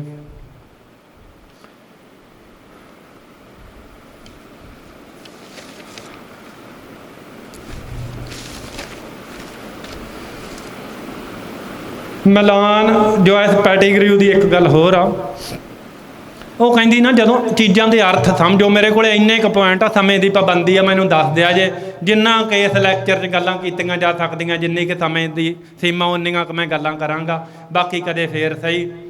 ਜੋਇਸ ਪੈਟੀਗਰਿਊ ਚੀਜ਼ਾਂ ਨੂੰ ਸਮਝੋ। ਜੋਇਸ ਪੈਟੀਗਰਿਊ ਕਹਿੰਦੀ ਆ, ਕਹਿੰਦੀ ਆਮ ਸਿੱਖ ਇਹ ਸਮਝਦਾ ਹੈ ਵੀ ਦਰਬਾਰ ਸਾਹਿਬ ਤੇ ਫੌਜ ਜਿਹੜੀ ਆ ਉਹ ਸੰਤਾਂ ਨੂੰ ਸ਼ਹੀਦ ਕਰਨ ਵਾਸਤੇ ਆਈ ਸੀ। ਕਹਿੰਦੀ ਫੌਜ ਦਾ ਇਹ ਮੁੱਖ ਕਾਰਨ ਨਹੀਂ ਸੀਗਾ ਦਰਬਾਰ ਸਾਹਿਬ ਤੇ ਹਮਲਾ ਕਰਨ ਦਾ। ਠੀਕ ਆ, ਉਹ ਚਾਹੁੰਦੇ ਸੀ ਸੰਤ ਸ਼ਹੀਦ ਹੋਣ, ਉਹਨਾਂ ਦੀ ਬਹੁਤ ਇਹ ਚਿਰ ਤੋਂ ਇੱਛਾ ਸੀਗੀ, ਤੇ ਅਕਾਲੀ ਦਲ ਤੇ ਹੋਰ ਸਾਰੀਆਂ ਪਾਰਟੀਆਂ ਵੀ ਉਹਨਾਂ ਨੂੰ ਪੂਰਾ ਸਮਰਥਨ ਦੇ ਰਹੀਆਂ ਸੀਗੀਆਂ ਵੀ ਸੰਤਾਂ ਨੂੰ ਸ਼ਹੀਦ ਕਰੋ। ਪਰ ਜੋਇਸ ਪੈਟੀਗਰਿਊ ਇਦੋਂ ਗਾਂਹ ਲੰਘਦੀ ਆ, ਵੈਸਟ ਦੀ ਇੱਕ ਐਂਥਰੋਪੋਲੋਜਿਸਟ। ਉਹ ਕਹਿੰਦੀ ਦਰਬਾਰ ਸਾਹਿਬ ਤੇ ਹਮਲਾ ਸਿੱਖ ਇਤਿਹਾਸ ਨੂੰ ਨੇਸਤੋ ਨਾਬੂਦ ਕਰਨ ਵਾਸਤੇ ਕੀਤਾ ਗਿਆ ਸੀ, ਸਿੱਖ ਯਾਦ ਨੂੰ ਨੇਸਤੋ ਨਾਬੂਦ ਕਰਨ ਵਾਸਤੇ ਕੀਤਾ ਗਿਆ ਸੀ। ਕੋਈ ਐਸਾ ਕਰਨਾ ਚਾਹੁੰਦੇ ਸੀ ਕਿ ਸਿੱਖ ਸ਼ਰਮ ਨਾਲ ਸਿਰ ਨਾ ਚੱਕ ਸਕਣ। ਜਦੋਂ ਬਰਾੜ ਕਹਿੰਦਾ ਹੈ ਨਾ ਵੀ ਜਦੋਂ ਵੱਡੇ ਵੱਡੇ ਟੈਂਕਾਂ ਤੇ ਤੋਪਾਂ ਦੇ ਗੋਲੇ ਡਗਦੇ ਆ, ਮੈਂ ਫੇਰ ਹਜ਼ੂਰੀ 'ਚ ਮੈਨੂੰ ਉਹਦੇ ਉਹ ਜਿਹੜੇ ਮਾੜੇ ਸ਼ਬਦ ਵਰਤਣੇ ਪੈਂਦੇ ਆ। ਉਹ ਜਿਹੜਾ ਮਤਲਬ ਗੁਰਦੇਵ ਸਿੰਘ ਜਿਹੜਾ ਉੱਥੋਂ ਦਾ DC ਸੀਗਾ, ਉਹਨਾਂ ਨੂੰ ਕਹਿੰਦਾ ਨਾ ਵੀ ਜਦੋਂ ਟੈਂਕਾਂ ਤੇ ਤੋਪਾਂ ਦੇ ਗੋਲੇ ਦਗਦੇ ਆ ਉਦੋਂ ਵੱਡਿਆਂ ਵੱਡਿਆਂ ਦਾ ਪਿਸ਼ਾਬ ਨਿਕਲ ਜਾਂਦਾ ਹੈ। ਉਹਨਾਂ ਦਾ ਭੁਲੇਖਾ ਦੂਰ ਹੋ ਗਿਆ, ਉਹਨਾਂ ਦਾ ਭੁਲੇਖਾ ਦੂਰ ਹੋ ਗਿਆ। ਗੁਰਦੇਵ ਸਿੰਘ ਫੋਨ ਕਰਦਾ ਜਰਨਲ ਬਰਾੜ ਨੂੰ, ਤੇ ਜਿਹੜੀ ਇਹਦੀ ਪਹਿਲੀ ਇੰਟਰਵਿਊ ਹੈ ਨਾ, ਉਹ ਇੰਟਰਵਿਊ 'ਚ ਐਂ ਕੰਬੀ ਜਾਂਦਾ ਬਰਾੜ। ਗੁਰਦੇਵ ਸਿੰਘ ਕਹਿੰਦਾ ਹੁਣ ਦੱਸੋ ਜੀ, ਕੰਬਦੇ ਤੁਸੀਂ ਆ ਕਿ ਉਹ ਜੁਝਾਰੂ ਕਿਹੜੀ ਸ਼ਹੀਦੀ ਉਹਨਾਂ ਨੇ ਕਿਹੜੇ ਢੰਗ ਨਾਲ ਉਹ ਲੜੇ ਆ। ਹੁਣ ਜੋਇਸ ਪੈਟੀਗਰਿਊ ਕਹਿੰਦੀ ਉਹਨਾਂ ਦਾ ਕੰਮ ਸੀ ਵੀ ਐਸਾ ਕੋਈ ਸਦਮਾ ਦਿਓ, ਇਹ ਆਪਦੇ ਇਤਿਹਾਸ ਤੇ ਮਾਣ ਕਰਦੇ, ਗੁਰੂ ਦੀ ਯਾਦ 'ਚ ਜਿਉਂਦੇ ਆ, ਬਾਣੀ ਪੜ੍ਹਦੇ ਆ ਤੇ ਮਰੇ ਵੇ ਜਿਉਂ ਪੈਂਦੇ ਹੈਗੇ ਆ। ਇਹਨਾਂ ਨੂੰ ਕੋਈ ਛੋਟੀ ਜਿਹੀ ਗੱਲ ਸੁਣਨ ਨੂੰ ਮਿਲਦੀ ਹੈਗੀ ਆ, ਤੇ ਇਹ ਮਤਲਬ ਤੁਸੀਂ ਨਾ 10ਵੇਂ ਪਾਤਸ਼ਾਹ ਦੇ ਸ਼ਬਦ ਆ, ਜਾਗੜਦਨ ਨਾਗੜਦਨ ਬਾਗੜਦਨ ਬਾਜੇ ਰੇ ਕਾਗੜਦਨ ਕਾਟੀ ਕਟਾਰੀ ਕੜਾਕੰ, ਆਹ ਸ਼ਬਦ ਆ ਵੀਰ ਜੀ ਜਿਹੜਾ ਹੈਗਾ ਇਹ ਕੀਰਤਨ ਕਰਦੇ ਆ। ਸਾਨੂੰ ਖੰਡੇ ਦੀਆਂ ਪਾਣਾ, ਸਾਨੂੰ ਯੁੱਧ ਦਾ ਨਸ਼ਾ ਚੜ੍ਹਦਾ ਹੈ ਤੇ ਸਾਨੂੰ ਖੰਡੇ ਖੜਕਦੇ ਸੁਣਦੇ ਹੈਗੇ ਆ। ਇਹ ਕੌਮਾਂ ਖਤਮ ਨਹੀਂ ਹੁੰਦੀਆਂ।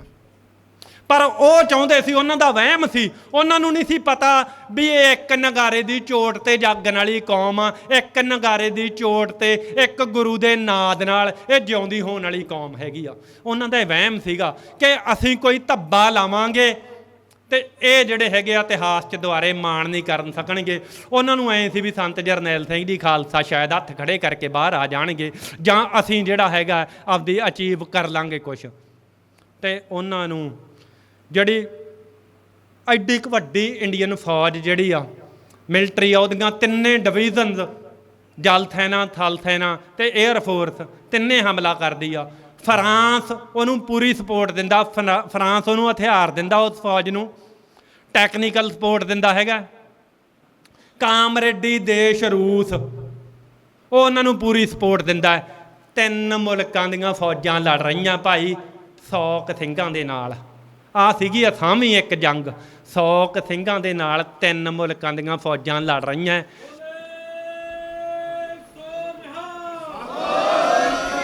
ਤੇ 4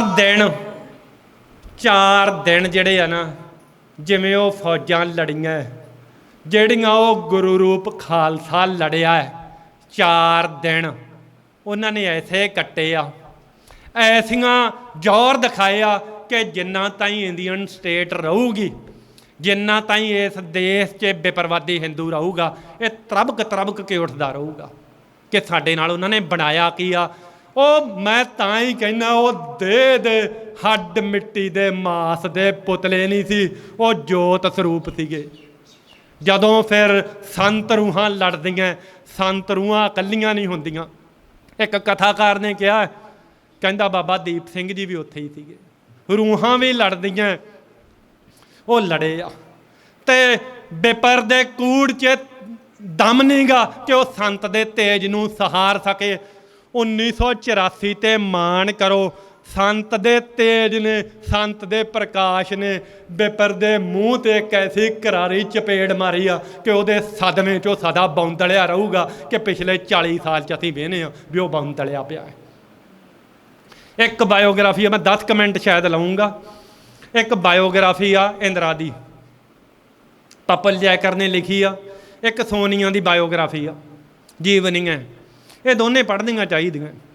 ਇਹਨਾਂ 'ਚ ਇਹਨਾਂ ਦਾ ਡਰ ਪਤਾ ਲੱਗਦਾ ਵੀ ਇਹ ਡਰੇ ਕਿਵੇਂ ਆ। ਜਿਹੜੀ ਇੰਦਰਾ ਵਾਲੀ ਬਾਇਓਗ੍ਰਾਫੀ ਹੈ ਨਾ, ਮੈਂ ਤੁਹਾਨੂੰ ਜਿੱਤ ਦੀ ਕਹਾਣੀ ਸੁਣਾਉਣਾ। ਮੈਂ ਤੁਹਾਨੂੰ ਸੰਤਾਂ ਦੀ ਜਾਂ ਉਹਨਾਂ ਸਿੰਘਾਂ ਦੀ ਜਿਹੜੀ ਉਹਨਾਂ ਨੇ ਕਰਾਮਾਤ ਵਰਤਾਈ ਆ, ਮੈਂ ਉਹ ਦੱਸਦਾ। ਇੰਦਰਾ ਕਹਿੰਦੀ ਆ ਪਪਲ ਜੈਕਰ ਨੂੰ, ਇਹ ਸਾਰੀ ਵਰਡਿੰਗ ਇੰਦਰਾ ਪੈਂਗੁਇਨ ਨੇ ਛਾਪੀ ਹੈਗੀ ਆ। ਇੰਦਰਾ ਗਾਂਧੀ ਕਿਤਾਬ ਦਾ ਨਾਂ ਹੈ, ਪਪਲ ਜੈਕਰ ਰਾਈਟਰ ਆ। ਉਹ ਕਹਿੰਦੀ ਨਾ, ਇੰਦਰਾ ਮੈਨੂੰ ਕਹਿੰਦੀ ਆ ਮੇਰੀ ਰਾਤਾਂ ਦੀ ਨੀਂਦ ਉੱਡ ਗਈ ਤੇ ਮੈਨੂੰ ਚੈਨ ਨਹੀਂ ਆਉਂਦੀ। ਇਹ ਬਹੁਤ ਜ਼ਿਆਦਾ ਕਲੋਜ਼ ਫਰੈਂਡ ਸੀ ਤੇ ਬਹੁਤ ਜ਼ਿਆਦਾ ਸਲਾਹ ਮਸ਼ਵਰੇ ਕਰਦੀ ਸੀਗੀ ਇਹਦੇ ਨਾਲ ਇੰਦਰਾ। ਲੰਬੀ ਕਹਾਣੀ ਮੈਂ ਤੁਹਾਨੂੰ ਉਨੀ ਕੁ ਸੁਣਾਉਣਾ। ਉਹ ਕਹਿੰਦੀ ਨਾ ਵੀ ਤੂੰ ਮੈਨੂੰ ਇਹ ਦੱਸ, ਇੰਦਰਾ ਨੂੰ ਕਹਿੰਦੀ ਵੀ ਵਾਪਰਿਆ ਕੀ ਆ, ਤੇਰੀ ਨੀਂਦ ਕਾਹਦੇ ਨਾਲ ਉੱਡ ਗਈ, ਤੂੰ ਬੇਚੈਨ ਕਾਹੜੀ ਗੱਲੋਂ ਆ। ਕਹਿੰਦੀ ਜਦੋਂ ਮੈਨੂੰ ਦਰਬਾਰ ਸਾਹਿਬ ਹੀ ਦਰਬਾਰ ਸਾਹਿਬ ਚਾਰੇ ਪਾਸੇ ਦਿਸੀ ਜਾਂਦਾ, ਉੱਥੇ ਜਿਹੜੀ ਹੌਲਨਾਕ ਜੰਗ ਹੋਈ ਆ, ਜਿਹੜੀ ਅਸਾਮੀ ਜੰਗ ਲੜੀ ਗਈ ਆ, ਜਿਹੜੇ ਉਹ ਸੂਰਮੇ ਲੜੇ ਆ, ਮੈਨੂੰ ਉਹ ਸਤਾਉਂਦੇ ਆ, ਮੈਥੋਂ ਸੌਂ ਨਹੀਂ ਹੁੰਦਾ। ਇੱਕ ਖਾਸ ਵਰਡ ਜਿਹੜੀ ਸੰਤਾਂ ਬਾਰੇ, ਮਾਣ ਕਰੋ ਤੁਸੀਂ, ਇਸ ਕੌਮ ਨੇ ਉਹ ਸੂਰਮਾ ਪੈਦਾ ਕੀਤਾ ਹੈ। ਸੰਤਾਂ ਬਾਰੇ ਇੱਕ ਖਾਸ ਵਰਡ, ਸੰਤਾਂ ਦਾ ਨਾਂ ਲਏ ਤੋਂ ਬਿਨਾਂ। ਉਹ ਔਰਤ ਜਿਹੜੀ ਬੋਲਦੀ ਆ, ਉਹ ਕਹਿੰਦੀ, ਇੰਦਰਾ ਇਨਵਰਟਡ ਕਾਮਿਆਂ 'ਚ ਉਹ ਗੱਲ ਕਿ ਇੰਦਰਾ ਕਹਿੰਦੀ ਹੈਗੀ ਆ ਕਿ ਇੱਕ ਬੰਦਾ ਗੋਲ ਦਸਤਾਰੇ ਵਾਲਾ, ਸੰਤਾਂ ਦਾ ਉਹ ਚਿੱਤਰ ਖਿੱਚਦੀ ਆ, ਇੱਕ ਗੋਲ ਦਸਤਾਰੇ ਵਾਲਾ, ਨੀਲੇ ਗੋਲ ਦਸਤਾਰੇ ਵਾਲਾ ਤੇ ਦਾੜੀ ਵਾਲਾ ਬੰਦਾ ਮੇਰੀ ਹਿੱਕ ਤੇ ਹਰ ਰੋਜ਼ ਰਾਤ ਨੂੰ ਬਹਿੰਦਾ ਤੇ ਮੇਰਾ ਗਲ ਘੁੱਟਦਾ, ਤੇ ਜਦੋਂ ਮੈਂ ਮਰਨ ਲੱਗਦੀ ਹਾਂ ਮੇਰਾ ਸਾਹ ਘੁੱਟਣ ਲੱਗਦਾ, ਮੈਂ ਚੀਕ ਮਾਰ ਕੇ ਤੜਫਕ ਕੇ ਉੱਠਦੀ ਹਾਂ ਤੇ ਉਦੋਂ ਬਾਅਦ ਸਾਰੀ ਰਾਤ ਸੌਂ ਨਹੀਂ ਸਕਦੀ, ਤੜਫਦੀ ਫਿਰਦੀ ਰਹਿੰਦੀ ਹਾਂ। ਇੱਕ ਦੇਸ਼ ਦੀ ਪ੍ਰਧਾਨ ਮੰਤਰੀ ਹੋਵੇ, ਉਹਨੂੰ ਨੀਂਦ ਨਾ ਆਵੇ, ਉਹ ਤੜਫੇ ਰਾਤ ਨੂੰ, ਤੇ ਇੱਕ ਸੂਰਮਾ ਟੈਂਕਾਂ ਦੇ ਸਾਹਮਣੇ ਗਰਜ ਜੇ ਆ ਕੇ, ਟੈਂਕਾਂ ਦੇ ਸਾਹਮਣੇ ਆ ਕੇ ਲੜ ਕੇ ਅਕਾਲ ਤਖਤ ਸਾਹਿਬ ਦੇ ਪਵਿੱਤਰ ਨਿਸ਼ਾਨ ਸਾਹਿਬਾਂ 'ਚ ਸ਼ਹਾਦਤ ਪਾਵੇ। ਆ ਇਤਿਹਾਸ ਜੁਗੋ ਜੁਗ ਅਟਲ ਰਹੂਗਾ। ਇਹ ਇਤਿਹਾਸ ਤੇ ਅਸੀਂ ਸਦਾ ਮਾਣ ਕਰਦੇ ਰਵਾਂਗੇ।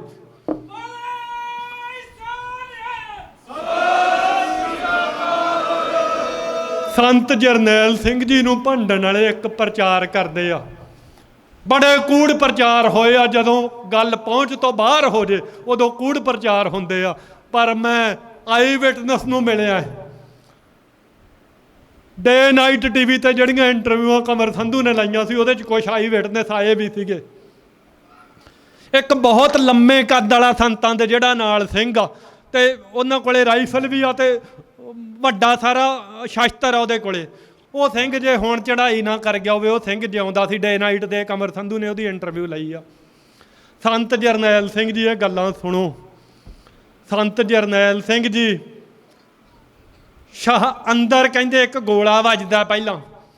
ਸੰਤ ਜਰਨੈਲ ਸਿੰਘ ਜੀ ਉਦੋਂ ਆਪਦਾ ਅਰਦਾਸ ਕਰਦੇ ਹੁੰਦੇ, ਅਰਦਾਸ ਕਰਕੇ ਯੁੱਧ 'ਚ ਆਉਣ ਦੀ ਤਿਆਰੀ 'ਚ। ਇੱਕ ਗੋਲਾ ਵੱਜਦਾ, ਇਹ ਚਾਂਦ ਜੋਸ਼ੀ ਮੈਥ ਐਂਡ ਰਿਐਲਿਟੀ 'ਚ ਲਿਖਦਾ, ਤੇ ਦਰਵਾਜ਼ਾ ਖੁੱਲ੍ਹਦਾ। ਸੰਤ ਜਰਨੈਲ ਸਿੰਘ ਇੱਕ ਬਰਸਟ ਮਾਰਦੇ ਆ ਫਿਰ ਕਮਾਊਂ ਤੇ ਗੜ੍ਹਵਾਲ ਰੈਜੀਮੈਂਟ ਦੇ, ਤੇ ਉਹਨਾਂ ਦੇ 32 ਬੰਦੇ, ਜਿਨ੍ਹਾਂ ਨੂੰ ਇਹ ਭੁਲੇਖਾ ਨਾ, ਮੈਂ ਤੁਹਾਨੂੰ ਕਿਤਾਬਾਂ ਦੱਸ ਕੇ ਸਬੂਤ ਦੇ ਰਿਹਾ ਕਿ ਸੰਤ ਜਰਨੈਲ ਸਿੰਘ ਮੈਦਾਨੇ ਜੰਗ 'ਚ ਲੜੇ ਆ, ਸ਼ਹੀਦੀ ਪਾਈ ਆ। 32 ਬੰਦੇ ਕਮਾਊਂ ਗੜ੍ਹਵਾਲ ਰੈਜੀਮੈਂਟ ਦੇ ਸੰਤ ਬਰਸਟ ਮਾਰ ਕੇ ਮਾਰਦੇ ਆ, ਤੇ ਉੱਥੋਂ ਜਕਾਰਾ ਛੱਡ ਕੇ ਆਪਦੀ ਅਰਦਾਸ ਆਪ ਕਰਕੇ ਸੰਤ ਤੇ ਸੰਤਾਂ ਦੇ ਨਾਲ ਦੇ ਸਿੰਘ ਬਾਹਰ ਆਉਂਦੇ ਆ, ਜਕਾਰਿਆਂ ਦੀ ਗੂੰਜ 'ਚ ਬਾਹਰ ਆਉਂਦੇ ਆ, ਤੇ ਗੋਲੀਆਂ ਦਾ ਮੀਂਹ ਵਰਦਾ, ਤੇ ਉਦੋਂ ਬਾਅਦ ਫਿਰ ਲੋਥਾਂ ਹੀ ਲੋਥਾਂ ਜਿਹੜੀਆਂ ਹੈਗੀਆਂ ਫੌਜ ਦੀਆਂ ਉਹਨਾਂ ਦੇ ਸਾਹਮਣੇ ਆ, ਜਿਹੜੀਆਂ ਮਤਲਬ ਉਹ ਵਿਛ ਜਾਂਦੀਆਂ। ਤੇ ਜਿਵੇਂ ਉਹਨਾਂ ਦਾ ਇੱਕ ਮਤਲਬ ਉਹ ਸੰਤ ਦੇ ਤੇਜ ਤੋਂ ਇੰਨਾ ਡਰਦੇ ਆ ਕਿ ਪਤਾ ਨਹੀਂ ਕਿਹੜੀ ਰੂਹ ਆ, ਇਹਦੇ ਕੋਲੇ ਕੀ ਕਰਾਮਾਤ ਆ, ਉਹਦੇ ਨੇੜੇ ਨਹੀਂ ਆਉਂਦੇ। ਤੇ ਬਹੁਤ ਦੂਰੋਂ LMG ਨਾਲ ਬਰਸਤ ਮਾਰੇ ਜਾਂਦੇ ਆ। ਉਸ LMG ਦੇ ਬਰਸਤ ਨਾਲ ਸੰਤ ਸ਼ਹੀਦ ਹੁੰਦੇ ਆ। ਅਕਾਲ ਤਖਤ ਸਾਹਿਬ ਦੇ ਪਵਿੱਤਰ ਨਿਸ਼ਾਨ ਸਾਹਿਬਾਂ ਦੇ ਵਿਚਾਲੇ ਜਿੱਥੇ ਸੰਤਾਂ ਨੇ ਕਿਹਾ ਸੀ ਕਿ ਇੱਥੇ ਸ਼ਹਾਦਤ ਦੇਵਾਂਗਾ, ਪਹਿਲਾਂ ਦੱਸਿਆ ਸੀ, ਉੱਥੇ ਹੀ ਸ਼ਹਾਦਤ ਦਿੱਤੀ ਆ। ਐਂ ਸੰਤ ਲੜੇ ਆ। ਜਰਨਲ ਸਬੇਗ ਸਿੰਘ ਜੀ ਇੱਕ ਦਿਨ ਪਹਿਲਾਂ ਸ਼ਹੀਦ ਹੁੰਦੇ ਹੈਗੇ ਆ। ਹੁਣ ਮੈਂ ਤੁਹਾਨੂੰ ਅਰਦਾਸ ਸੁਣਾਉਣੀ ਹੈ ਇੱਕ, ਜਿਹੜੀ ਸੰਤ ਕਰਦੇ ਆ। ਅੰਦਰ ਬੰਦੇ ਤੋਂ ਬਾਅਦ 'ਚ ਉਹਦੀ ਅਰਦਾਸ ਹੁੰਦੀ ਆ। ਮਹਾਂਪੁਰਸ਼ ਆਪਦੀ ਅਰਦਾਸ ਆਪ ਕਰਦੇ ਆ।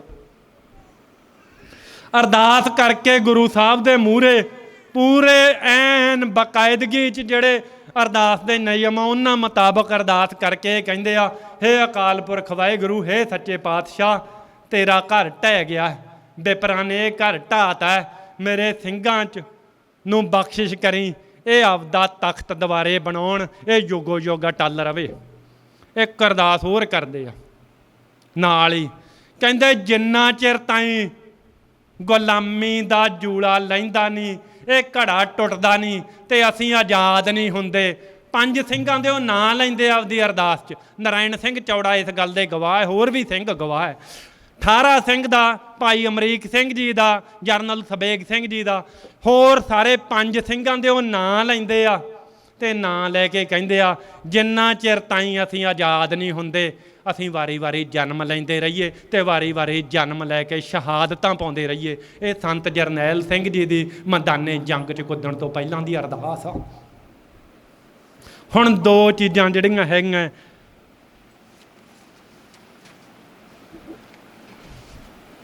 ਜਦੋਂ ਦਰਬਾਰ ਸਾਹਿਬ ਜਾਂਦੇ ਆ ਨਾ, ਆਹ ਇੱਕ ਸਥਾਨ ਆ, ਤੁਸੀਂ ਦੇਖਿਆ ਹੋਣਾ। ਜਦੋਂ ਦਰਬਾਰ ਸਾਹਿਬ ਜਾਂਦੇ ਆ, ਤੁਸੀਂ ਹੇਠਾਂ ਉਤਰਦੇ ਆ ਦਰਬਾਰ ਸਾਹਿਬ 'ਚ ਸਰੋਵਰ ਕੋਲੇ, ਜਦੋਂ ਅਸੀਂ ਮੱਥਾ ਟੇਕਦੇ ਪੌੜੀਆਂ ਤੋਂ ਉਤਰ ਕੇ ਅਸੀਂ ਹੇਠਾਂ ਉਤਰਦੇ ਆ ਨਾ, ਜਿਹੜਾ ਉਹ ਆਪਣਾ ਦਿਉੜੀ ਹੈਗੀ ਆ, ਪੌੜੀਆਂ ਹੇਠਾਂ ਨਹੀਂ ਉਤਰਨਾ, ਦਿਉੜੀ ਦੇ ਨਾਲ ਹੀ ਆਹ ਦੇਖੋ, ਆਹ ਜਿਹੜਾ ਹੈਗਾ ਜੰਗਲ ਹੈ, ਆਹ ਉਹ ਮੁਕੱਦਸ ਥਾਂ ਜਮਾਂ ਨਾਲ, ਜਿੱਥੋਂ ਅਸੀਂ ਉਹ ਬਰਾਂਡੇ 'ਚ ਖੜ੍ਹੇ ਹਾਂ, ਜਿੱਥੋਂ ਚਰਨ ਅਸੀਂ ਧੋ ਕੇ ਅੱਗੇ ਜਾਂਦੇ ਹਾਂ ਬਰਾਂਡੇ ਦੇ ਵਿੱਚ, ਤੇ ਉਦੋਂ ਹੇਠਾਂ ਪੌੜੀਆਂ ਉਤਰਦੇ ਹਾਂ। ਉਸ ਦਿਉੜੀ 'ਚ, ਉਸ ਬਰਾਂਡੇ 'ਚ ਜਿਹੜਾ ਜੰਗਲਾ ਲੱਗਾ, ਉੱਥੇ ਸੰਤ ਜਰਨੈਲ ਸਿੰਘ ਜੀ ਦੀ ਸ਼ਹਾਦਤ ਤੋਂ ਬਾਅਦ ਪਾਕ ਦੇ ਉੱਥੇ ਰੱਖੀ ਜਾਂਦੀ ਆ।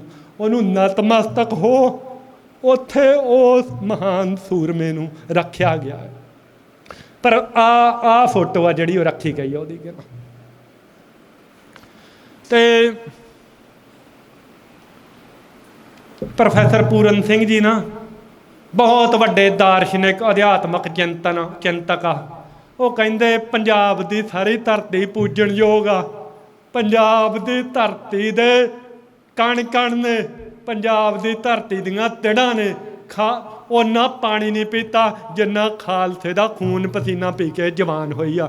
ਇਸ ਕਰਕੇ ਇਸ ਧਰਤੀ ਦੀਆਂ ਤਿੜਾਂ 'ਚ ਖਾਲਸੇ ਦੇ ਅੰਸ਼ ਪਏ ਹੈਗੇ ਆ।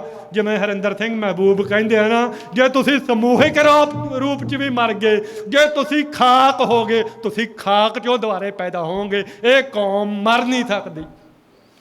ਆਪਦੇ ਉਹ ਪ੍ਰੋਫੈਸਰ ਪੂਰਨ ਸਿੰਘ ਜੀ ਕਹਿੰਦੇ ਆ, ਕਹਿੰਦੇ ਦਰਬਾਰ ਸਾਹਿਬ ਜਦੋਂ ਤੁਸੀਂ ਜਾਂਦੇ ਆ ਦਰਸ਼ਨ ਕਰਨ, ਅਵੇਸਲੇ ਹੋ ਕੇ ਦਰਸ਼ਨ ਕਰਨ ਨਾ ਜਾਓ। ਛਿਣ ਛਿਣ ਗੁਰੂ ਦਾ ਨਾਮ ਧਿਆਓ, ਛਿਣ ਛਿਣ ਬਾਣੀ ਪੜ੍ਹੋ। ਇੱਕ ਇੱਕ ਸਿਲ ਦੇ ਥੱਲੇ ਪ੍ਰੋਫੈਸਰ ਪੂਰਨ ਸਿੰਘ ਜੀ ਦੇ ਵਰਡ ਆ, ਇੱਕ ਇੱਕ ਸਿਲ ਦੇ ਥੱਲੇ ਹਜ਼ਾਰਾਂ ਲੱਖਾਂ ਸਿੱਖਾਂ ਦੇ ਸੀਸ ਆ। ਇਹ ਉਹ ਪਵਿੱਤਰ ਮੁਕੱਦਸ ਥਾਂ ਹੈ ਜਿਹਦਾ ਸੰਗਮਰਮਰ ਸਾਡੇ ਖੂਨ ਨਾਲ ਲਾਇਆ ਗਿਆ। ਇਹ ਸਾਡੇ ਖੂਨ ਗਾਰੇ ਨਾਲ ਬਣੀ ਸਾਡੀ ਮੁਕੱਦਸ ਥਾਂ ਹੈ। ਉਸ ਥਾਂ ਨੂੰ ਨਤਮਸਤਕ ਹੋ। ਖਾਲਸਾ ਕਦੇ ਮਰ ਨਹੀਂ ਸਕਦਾ। ਇਹਨਾਂ ਨੇ ਭੰਗੀਆਂ ਨੂੰ, ਵਿਚਾਰੇ ਗਰੀਬਾਂ ਨੂੰ ਦਾਰੂ ਪਿਆਈ, ਤੇ ਲੋਥਾਂ ਜਿਨ੍ਹਾਂ 'ਚੋਂ ਸੜਾਂਦ ਆਉਂਦੀ ਸੀਗੀ, ਉਹ ਲੋਥਾਂ ਚੱਕ ਕੇ ਉਹਨਾਂ ਦਾ ਢੇਰ ਮਾਰਤਾ। ਜਦੋਂ ਤੁਸੀਂ ਉਹ ਪੌੜੀਆਂ ਉਤਰ ਕੇ, ਜਿੱਥੇ ਪਹਿਲਾਂ ਜਿਹੜਾ ਮੈਂ ਸਥਿਤੀ ਦੱਸੀ ਆ ਵੀ ਆਹ ਥਾਂ ਹੈ, ਉਦੋਂ ਉਤਰ ਕੇ ਜਦੋਂ ਤੁਸੀਂ ਨਾਲ ਹੀ ਬਰਾਂਡਿਆਂ 'ਚ ਮੁੜ ਪੈਂਦੇ ਆ, ਜਿੱਧਰ ਨੂੰ ਹੁਕਮਨਾਮਾ ਸਾਹਿਬ ਲਿਖੇ ਹੁੰਦੇ ਆ, ਜਿਹੜੇ ਪਹਿਲੇ ਬਰਾਂਡੇ ਆ ਸ਼ੁਰੂਆਤੀ, ਉੱਥੇ ਐਂ ਕਰਵਾ ਮੋੜ ਆ ਦਰਬਾਰ ਸਾਹਿਬ 'ਚ, ਉਸ ਥਾਂ ਤੇ ਲੋਥਾਂ ਦੇ ਢੇਰ ਲਾਏ ਗਏ ਤੇ ਮਸਾਮ ਪੱਥਰ ਆ ਜਿਹੜੇ ਇਹਦੇ 'ਚ ਮਸਾਮ ਹੁੰਦੇ ਆ, ਕਾਫੀ ਦਿਨ ਉੱਥੇ ਲਾਸ਼ਾਂ ਪਈਆਂ ਰਹੀਆਂ, ਉਹਨਾਂ ਦਾ ਖੂਨ ਉਹਨਾਂ 'ਚੋਂ ਵਹਿੰਦਾ ਰਿਹਾ ਤੇ ਉਹ ਪੱਥਰ ਨੇ ਉਹ ਖੂਨ ਪੀ ਲਿਆ, ਪੱਥਰ 'ਚੋਂ ਖੂਨ ਸਮਾ ਗਿਆ। ਸਾਡੇ ਜ਼ਖਮ ਮਿਟਾਉਣ ਦੀ ਬੜੀ ਕੋਸ਼ਿਸ਼ ਕੀਤੀ, ਜ਼ਖਮਾਂ ਨਾਲ ਬੰਦਾ ਜਿਉਂਦਾ ਰਹਿੰਦਾ। ਡਾਕਟਰ ਗੁਰਭਗਤ ਸਿੰਘ ਕਹਿੰਦੇ ਜ਼ਖਮ ਨੂੰ ਸੂਰਜ ਬਣਨ ਦਿਓ, ਇਹਦੇ ਤੋਂ ਤਾਕਤ ਲਓ, ਕੋਈ ਸੋਗੀ ਵਰਤਾਂਤ ਨਾ, ਕੋਈ ਰੋਣ ਪਿੱਟਣ ਦੀਆਂ ਗੱਲਾਂ ਨਾ ਕਰੋ। ਉਹ ਪੱਥਰ ਨੇ ਨਾ ਉਦੋਂ ਬਾਅਦ ਪਤਾ ਨਹੀਂ 40 ਸਾਲਾਂ 'ਚ ਕਿੰਨੀਆਂ ਉਹਦੇ 'ਤੇ ਰਗੜਾਈਆਂ ਹੋਈਆਂ ਹੋਣਗੀਆਂ। ਇਹ ਕੋਈ ਗੁਰੂ ਦੀ ਕਿਰਪਾ ਹੈ ਕਿ ਪੱਥਰ ਉੱਥੋਂ ਪੱਟੇ ਨਹੀਂ ਗਏ। ਉਹ ਸਾਡੇ ਖੂਨ ਜਿਹੜਾ ਪੱਥਰਾਂ ਨੇ ਪੀਤਾ ਹੈ ਉਹਨਾਂ 'ਤੇ ਦਗਦਾ ਉਵੇਂ ਹੀ ਸ਼ਰੇਆਮ, ਬਹੁਤ ਗੂੜੇ ਰੰਗ ਦਾ ਜਿਹੜਾ ਹੈਗਾ ਉਹਨਾਂ 'ਤੇ ਨਿਸ਼ਾਨ ਆ ਪੱਥਰਾਂ ਦੇ। ਅਤੇ ਉਹ ਜਿਹੜੇ ਜੁਝਾਰੂ ਸਿੰਘਾਂ ਦੇ ਖੂਨ ਜਿਹੜਾ ਹੈਗਾ ਉਹਨਾਂ ਪੱਥਰਾਂ ਦੇ ਉੱਪਰ ਸਾਨੂੰ ਉਹ ਪੂਰੇ ਦਾ ਪੂਰਾ ਉਹ ਦਰਸ਼ਨ ਹੁੰਦਾ ਹੈ। ਉਸ ਥਾਂ ਨੂੰ ਜਾ ਕੇ ਨਤਮਸਤਕ ਹੋ ਕੇ ਜਿੱਥੇ ਪਾਕ ਪਵਿੱਤਰ ਖੂਨ ਡੁੱਲਿਆ। ਜੁਝਾਰ ਸਿੰਘ ਗੱਲ ਇਹ ਆ, ਮੈਂ ਤਾਂ ਤਰਕ ਤੋਂ ਜਿਉਂਦਾ ਨਹੀਂ ਗਾ। ਇਹ ਤਰਕ ਨਾਂ ਦੀ ਕਬਾੜ ਚੀਜ਼ ਸਿੱਖਾਂ 'ਚ ਕਦੇ ਐਗਜ਼ਿਸਟ ਨਹੀਂ ਕਰਦੀ ਗੀ। ਅਸੀਂ ਗੁਰੂ ਦੇ ਪ੍ਰੇਮ 'ਚੋਂ, ਉਹਦੀ ਬਾਣੀ 'ਚੋਂ ਜਿਉਂਦੇ ਹੈਗੇ ਹਾਂ। ਅਤੇ ਸਿੱਖਾਂ 'ਤੇ ਸਭ ਤੋਂ ਵੱਧ ਹਮਲੇ ਜਿਹੜੇ ਤਰਕ ਨਹੀਂ ਕੀਤੇ, ਬੜੇ ਕਬਾੜ ਜੇ ਕਾਮਰੇਡ ਜਾਂ ਹੋਰ, ਮੈਂ ਕਿਸੇ ਕੋ ਢੱਡਰੀਆਂ ਵਾਲਾ ਮੈਂ ਉਹੋ ਜਿਹੇ ਦਾ ਨਾਂ ਨਹੀਂ ਲੈਣਾ ਚਾਹੁੰਦਾ। ਇਹੋ ਜਿਹੇ ਦੇ ਤਰਕ ਨਾ ਮਿੱਟੀ ਹੋ ਜਾਂਦੇ ਆ, ਕੱਖ ਉਹ 2 ਮਿੰਟ ਜਿਉਣ ਵਾਲੀ ਚੀਜ਼ ਨਹੀਂ। ਅਤੇ ਮੈਂ ਉਹਨਾਂ ਦਾ ਜ਼ਿਕਰ ਵੀ ਨਹੀਂ ਕਰਨਾ ਚਾਹੁੰਦਾ, ਮੈਂ ਗੱਲ ਹੋਰ ਕਰਦਾ। ਜੁਝਾਰ ਸਿੰਘ ਕਹਿੰਦੇ ਨਾ, ਬੰਦੇ ਦੀ ਦੇਖਣ ਦੀ ਸਮਰੱਥਾ ਹੈ ਕਿਸੇ ਚੀਜ਼ ਨੂੰ, ਉਹਦੀ ਸ਼ਰਧਾ ਹੈ। ਕਹਿੰਦਾ ਮੈਂ 6 ਜੂਨ ਨੂੰ ਬਾਬਾ ਦੀਪ ਸਿੰਘ ਦੀ ਸਮਾਧ ਕੋਲੇ, ਬਾਬਾ ਦੀਪ ਸਿੰਘ ਦੇ ਸਥਾਨ ਕੋਲੇ ਮੱਥਾ ਟੇਕਿਆ। ਉੱਥੇ ਵੀ ਕਿਉਂਕਿ ਟੈਂਕ ਜਿਹੜੇ ਹੈਗੇ ਆ ਸਿੰਘਾਂ ਨੇ ਉਦੋਂ ਗਾਂਹ ਵਧਣ ਨਹੀਂ ਦਿੱਤੇ। ਅਤੇ ਪਿੰਦਰਪਾਲ ਤਾਂ ਇਹ ਕਹਿੰਦਾ ਵੀ ਬਾਬਾ ਦੀਪ ਸਿੰਘ ਜੀ ਉੱਥੇ ਲੜ ਰਹੇ ਸੀਗੇ, ਰੂਹਾਂ ਲੜ ਰਹੀਆਂ ਸੀਗੀਆਂ, ਉੱਥੇ ਸਿੱਖਾਂ ਦਾ ਖੂਨ ਡੁੱਲਿਆ। ਇੱਕ ਸਾਡਾ ਵੀਰ ਜੁਝਾਰ ਸਿੰਘ, ਸਿੱਖ ਨਜ਼ਰੀਆ ਦਾ ਪੱਤਰਕਾਰ, 2 ਸਾਲ ਪਹਿਲਾਂ ਜਦੋਂ ਉੱਥੇ ਮੱਥਾ ਟੇਕਦਾ ਨਾ, ਮੱਥਾ ਟੇਕ ਕੇ ਉੱਠਦਾ, ਉਹ ਖੂਨ ਨੂੰ ਦੇਖਦਾ, ਕਹਿੰਦਾ ਵੀ ਉਹ ਖੂਨ ਦੇ ਜਿਹੜੇ ਨਿਸ਼ਾਨ ਆ ਉਹ ਗੂੜੇ ਹੋ ਚੁੱਕੇ ਸੀ ਬਹੁਤ ਜ਼ਿਆਦਾ, ਜਿਵੇਂ 6 ਜੂਨ ਨੂੰ ਉਸ ਘੱਲੂਘਾਰਾ ਦਿਵਸ 'ਤੇ ਖੂਨ ਦਗ ਰਿਹਾ ਹੋਵੇ ਪੱਥਰਾਂ 'ਤੇ। ਐਂ ਅਸੀਂ ਜਿਹੜਾ ਹੈਗਾ ਕਿਸੇ ਦੈਵੀ ਰੂਪ 'ਚ ਜਾਂ ਕਿਸੇ ਜਿਹੜਾ ਹੈਗਾ ਕਰਾਮਾਤੀ ਰੂਪ 'ਚ ਕੌਮਾਂ ਐਂ ਜਿਉਂਦੀਆਂ ਅਤੇ ਇਹਨਾਂ ਤੋਂ ਊਰਜਾ ਲੈਂਦੀਆਂ। ਮੈਂ ਬਹੁਤ ਚਿਰ ਬੋਲ ਸਕਦਾ, ਮੈਂ ਸਾਰੀ ਦਿਹਾੜੀ ਬੋਲ ਸਕਦਾ, ਬਹੁਤ ਜ਼ਿਆਦਾ ਮੇਰੇ ਕੋਲ ਡਾਟਾ ਪਿਆ। ਮੈਂ ਜਿੰਨਾ ਲਿਖ ਕੇ ਲਿਆਇਆ, ਮੈਨੂੰ ਸਮੇਂ ਦੀ ਸੀਮਾ ਪਤਾ ਹੈਗੀ ਆ, ਉਹਦਾ ਮੈਂ 5% ਤੁਹਾਨੂੰ ਦੱਸਤਾ। ਬਾਕੀ ਗੁਰੂ ਨੇ ਜਦੋਂ ਕਿਰਪਾ ਕੀਤੀ, ਸੰਗਤਾਂ ਨੇ ਜਦੋਂ ਜਿਹੜਾ ਦੁਬਾਰੇ ਮੌਕਾ ਦਿੱਤਾ, ਮੈਂ ਫੇਰ ਤੁਹਾਨੂੰ ਜਿਹੜਾ ਹੈਗਾ ਹੋਰ ਗੱਲਾਂ ਕਰਾਂਗੇ। ਹਮਕੋ ਸਤਿਗੁਰ ਬਚਨ ਪਾਤਸ਼ਾਹੀ, ਹਮ ਰਾਖਤ ਪਾਤਸ਼ਾਹੀ ਦਾਵਾ, ਜਾਂ ਇਤ ਕੋ ਜਾਂ ਅਗਲੋ ਪਾਵਾ, ਜੈ ਜੈ ਬਹੇ ਜ਼ਮੀਨ ਮਲ ਤੈਂ ਤੈਂ ਤਖਤ ਬਿਠਾਏ। ਸਾਡਾ ਪਾਤਸ਼ਾਹੀ ਦਾਵਾ ਹੈ, ਇਹ ਸਾਡੇ ਗੁਰੂ ਦੀ ਬਖਸ਼ਿਸ਼ ਆ ਸਾਡੇ 'ਤੇ। ਹਮਕੋ ਸਤਿਗੁਰ ਬਚਨ ਪਾਤਸ਼ਾਹੀ, ਇਹ ਨਿਹੰਗ ਸਿੰਘ ਇਹ ਗ੍ਰੰਥ ਪੜ੍ਹਦੇ ਆ। ਸਤਿਗੁਰਾਂ ਨੇ ਤੁਹਾਡੇ 'ਤੇ ਬਚਨ ਕੀਤਾ ਪਾਤਸ਼ਾਹੀ ਦਾ, ਅਤੇ ਅਸੀਂ ਬੇਗਮਪੁਰਾ ਵਸਾਉਣਾ। ਅਸੀਂ ਜਿਹੜਾ ਹੈਗਾ ਉਹ ਰਾਜ ਗੁਰੂ ਦਾ ਸੁਪਨਾ, ਉਹ ਵਿਸਮਾਦੀ ਰਾਜ ਜਿਹੜਾ ਸਿੰਘਾਂ ਨੇ ਜਿਨ੍ਹਾਂ ਨੂੰ ਨਾਂ ਖਾਲਿਸਤਾਨ ਦਾ ਦਿੱਤਾ ਸੀਗਾ, ਸਾਡੇ ਇਤਿਹਾਸ ਨੇ ਜਿਹਨੂੰ ਖਾਲਿਸਤਾਨ ਦਾ ਨਾਂ ਦਿੱਤਾ ਹੈ, ਗੁਰੂ ਸਾਹਿਬ ਨੇ ਕਿਰਪਾ ਕਰਨੀ ਆ, ਉਹ ਸਾਡਾ ਬੇਗਮਪੁਰਾ, ਉਹ ਹਲੇਮੀ ਰਾਜ, ਉਹ ਖਾਲਿਸਤਾਨ ਬਣਨਾ ਹੈ। ਗੁਰੂ ਦਾ ਜਿਹੜਾ ਬਚਨ ਆ ਸੱਚ ਸਾਬਤ ਹੋਣਾ ਹੈ। ਰਾਜ ਕਰੇਗਾ ਖਾਲਸਾ ਦੀਆਂ ਅਰਦਾਸਾਂ 'ਚ ਸੱਚ ਸਾਬਤ ਹੋਣੀਆਂ। ਪਾਠ ਕਰੋ, ਗੁਰੂ ਘਰਾਂ 'ਚ ਨਗਾਰੇ ਗਜਾਓ, ਗੱਤਕਾ ਖੇਡੋ, ਤੰਤੀ ਸਾਜ਼ਾਂ 'ਤੇ ਗੁਰੂ ਦਾ ਨਾਦ, ਗੁਰੂ ਦੇ ਅਸਲ ਜਿਹੜੇ ਹੈਗੇ ਆ ਸਾਜ਼, ਉਹਨਾਂ 'ਤੇ ਤੁਸੀਂ ਗੁਰੂ ਦਾ ਨਾਦ ਪ੍ਰਗਟ ਕਰੋ। ਵੱਧ ਤੋਂ ਵੱਧ ਪੜ੍ਹੋ। ਜੇ ਤੁਸੀਂ ਅੱਜ ਤੁਹਾਡੇ 'ਤੇ ਜਿਹੜਾ ਹਮਲਾ ਹੋ ਰਿਹਾ ਹੈ, ਜਿਹੜੇ ਚੀਜ਼ ਰਾਹੀਂ ਤੁਹਾਡੇ 'ਤੇ ਹਮਲਾ ਹੋ ਰਿਹਾ, ਉਸੇ ਰਾਹੀਂ ਉਹਦਾ ਜਵਾਬ ਦਿਓ।